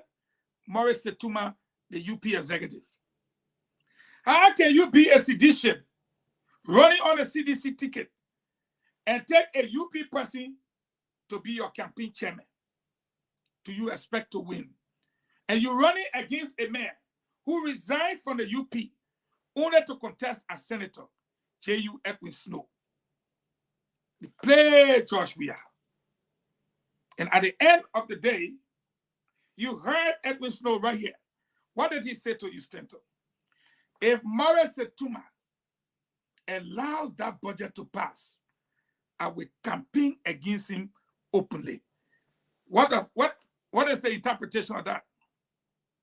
Meaning I am for him, but if he do this, I will dare him. Then they still saying Tyler will be there. Tyler will not be there. Bomi County belongs to United Party. And the United Party people are playing CDC, like Checo. But when it comes to the people of Bomi losing, they all gang up to make the people of Bomi lose. But this battle will be fought. And I won't work here if he run away. This battle will be fought in the CDC barracks. And make no mistake, one of these days, I know you, Stanton Witherspoon, Stanton A. Witherspoon, the man they call Saul, will put Kev on a platform live with all of us. No telephone will be there for any call to come in. Nobody will gain any information. And let's see if he will tell the way he can tell you. You will take all the telephone from all the cell phone, nothing. Tell your own brain. Let me hear you. And you know what? You need to take the whole spoon team to Maryland so there can be no excuse. We stay in the hotel and you announce to Liberian people it's a 2-day live broadcast and we're going live. Tell everybody telephone for them. Let's sit down and talk about the Liberian issue. Because we are tired of people coming here, looking in our faces, doing a hand like this, and getting tutorials from the likes of Samuel Twe. Even though we defeat them, but if you can tell y'all come. Why y'all gotta be letting somebody girl stuttering thing whole day and waste our time? Y'all come. So that we can ask you why you gave 2,000 US as incidental to a president who said, cut my pay. But I close on this note by saying to you, Stanton, thank you. The reason why we are in the mess we are in Bomi County is because we're poor. But poverty will not allow us to sit and not seek justice. That man they call Representative Smith, he will hear about this deal. And as long as I can give you the MOU, I say and read it, we'll tell everything to Representative Smith. We'll go to the office in New Jersey and we'll fall down in front of the door and tell him to save our people. And we're getting everything we're saying here and ask for their intervention. And those who have betrayed the cause of our people will have to answer. They can hide behind judge. We are all they want today. But tomorrow they will move from behind him. Because they have done it before. Was Taylor not powerful? Were they not there before? Was Ellie not powerful? Were they not there with her? I've given you two names. It's just we are not powerful. Are the same people from Taylor Ellie not hiding behind George, but there will come a leader that they will not hide behind. And that day is soon to come. I respectfully submit. Thank you, Eugene Fagon. We want to say thanks. So thanks to all of our many followers. Fagon, in your closing, you pitched something that is very necessary. I know you're doing everything possible to meet Salamatu. That's why you want us to go to Maryland to have a show. But again, somebody just texted me. They said, don't fall for Fagon. They said, don't fall for Fagon. But you know what? I welcome y'all. Come to Maryland. Y'all come to Maryland. Let's remember. I say we kill you. They said, don't fall for Fagon. Don't fall for Fagon job. You're trying to do everything to meet Salamatu. Fagon, that's a nice try, though. They still got car in America. They got every year. Come to Maryland. Come to Maryland. We want to say thank you, folks. That's a wonderful show. We'll be back again tomorrow.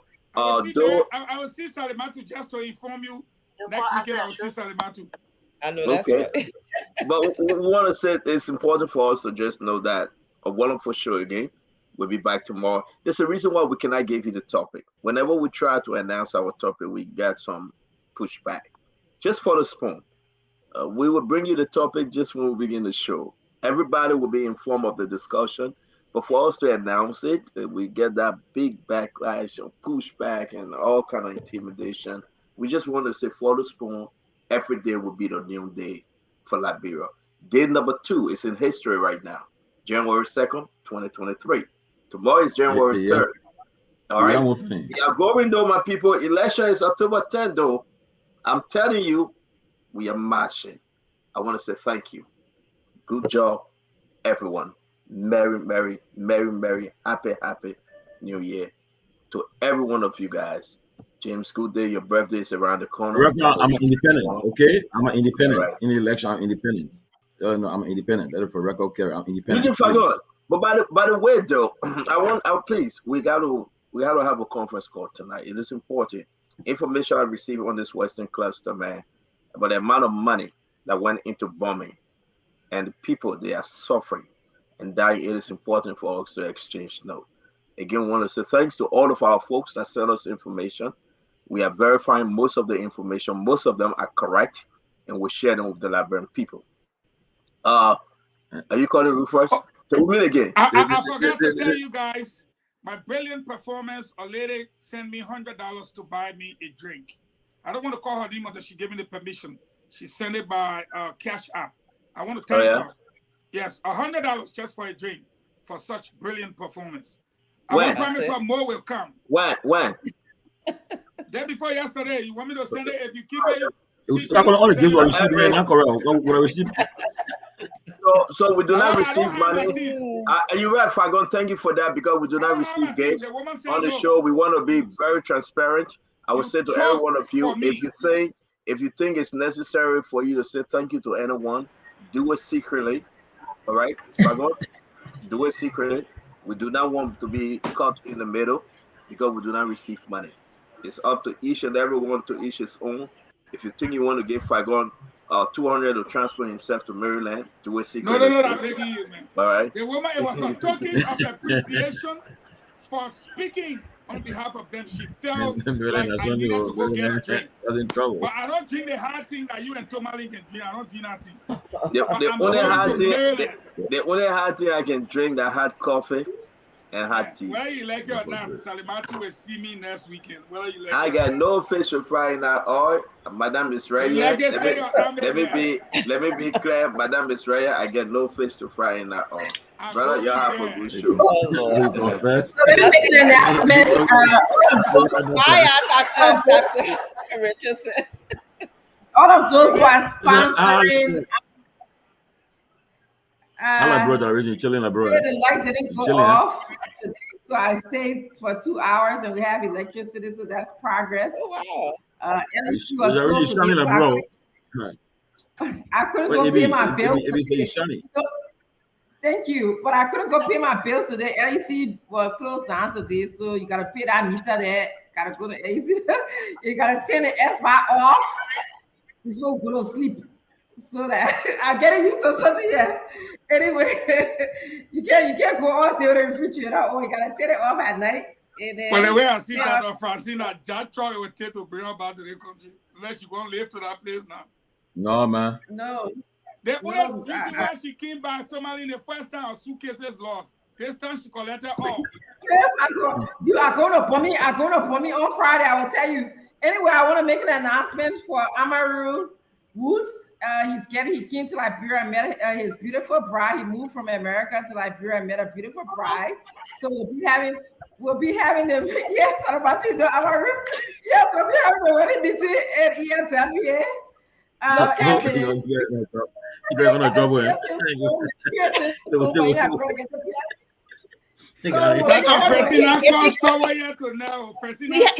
having a wedding or at a wedding meeting? We having a wedding meeting. No, we want to congratulate the man. Go ahead, stop, because you know he asked me to tell her congratulations. That's what Richard's saying. I don't think you're pushing this thing, though. You're putting the guy in trouble. Well, y'all, Stanton, another thing. Yesterday we lost a very good friend. I'm not sure if you guys know James Benchima, J. Benchima. Yeah. We just pray along with the family. I'm very sad. Yeah, it's very sad the way you said it, Matthew, considering how it happened and everything. Yeah. But guys, the reason the woman told me I'm a 7th grade teacher in Firestone, like Mrs. Zoe David. Yes. I was to be there. She told me with some of your friends. They were asking for you. They're having a funeral this weekend. Yeah, I miss out of funeral. I'll be there. I'll tell them to send me pictures so I can send to you. That's what Richard said. It's a good thing. We want to say be safe in Liberia. We see that you are well safe anyway. We want to say be safe with your travel. Keep your cell phone close to you, your pocketbook. The country is safe, but the people are hungry. So just be safe. We pray for the safety. Yeah, but be safe. And Eugene Fago, thank you very much. The Saint, someone in George, Salamatu, thank you. Kev Hassan he ran somewhere with his family. Dr. Peabody had to take his mother-in-law somewhere. So wonderful show. We look forward to see you guys again for a very, very, very well discussed topic tomorrow. We say thank you and have a good night. All right. Good night, everybody.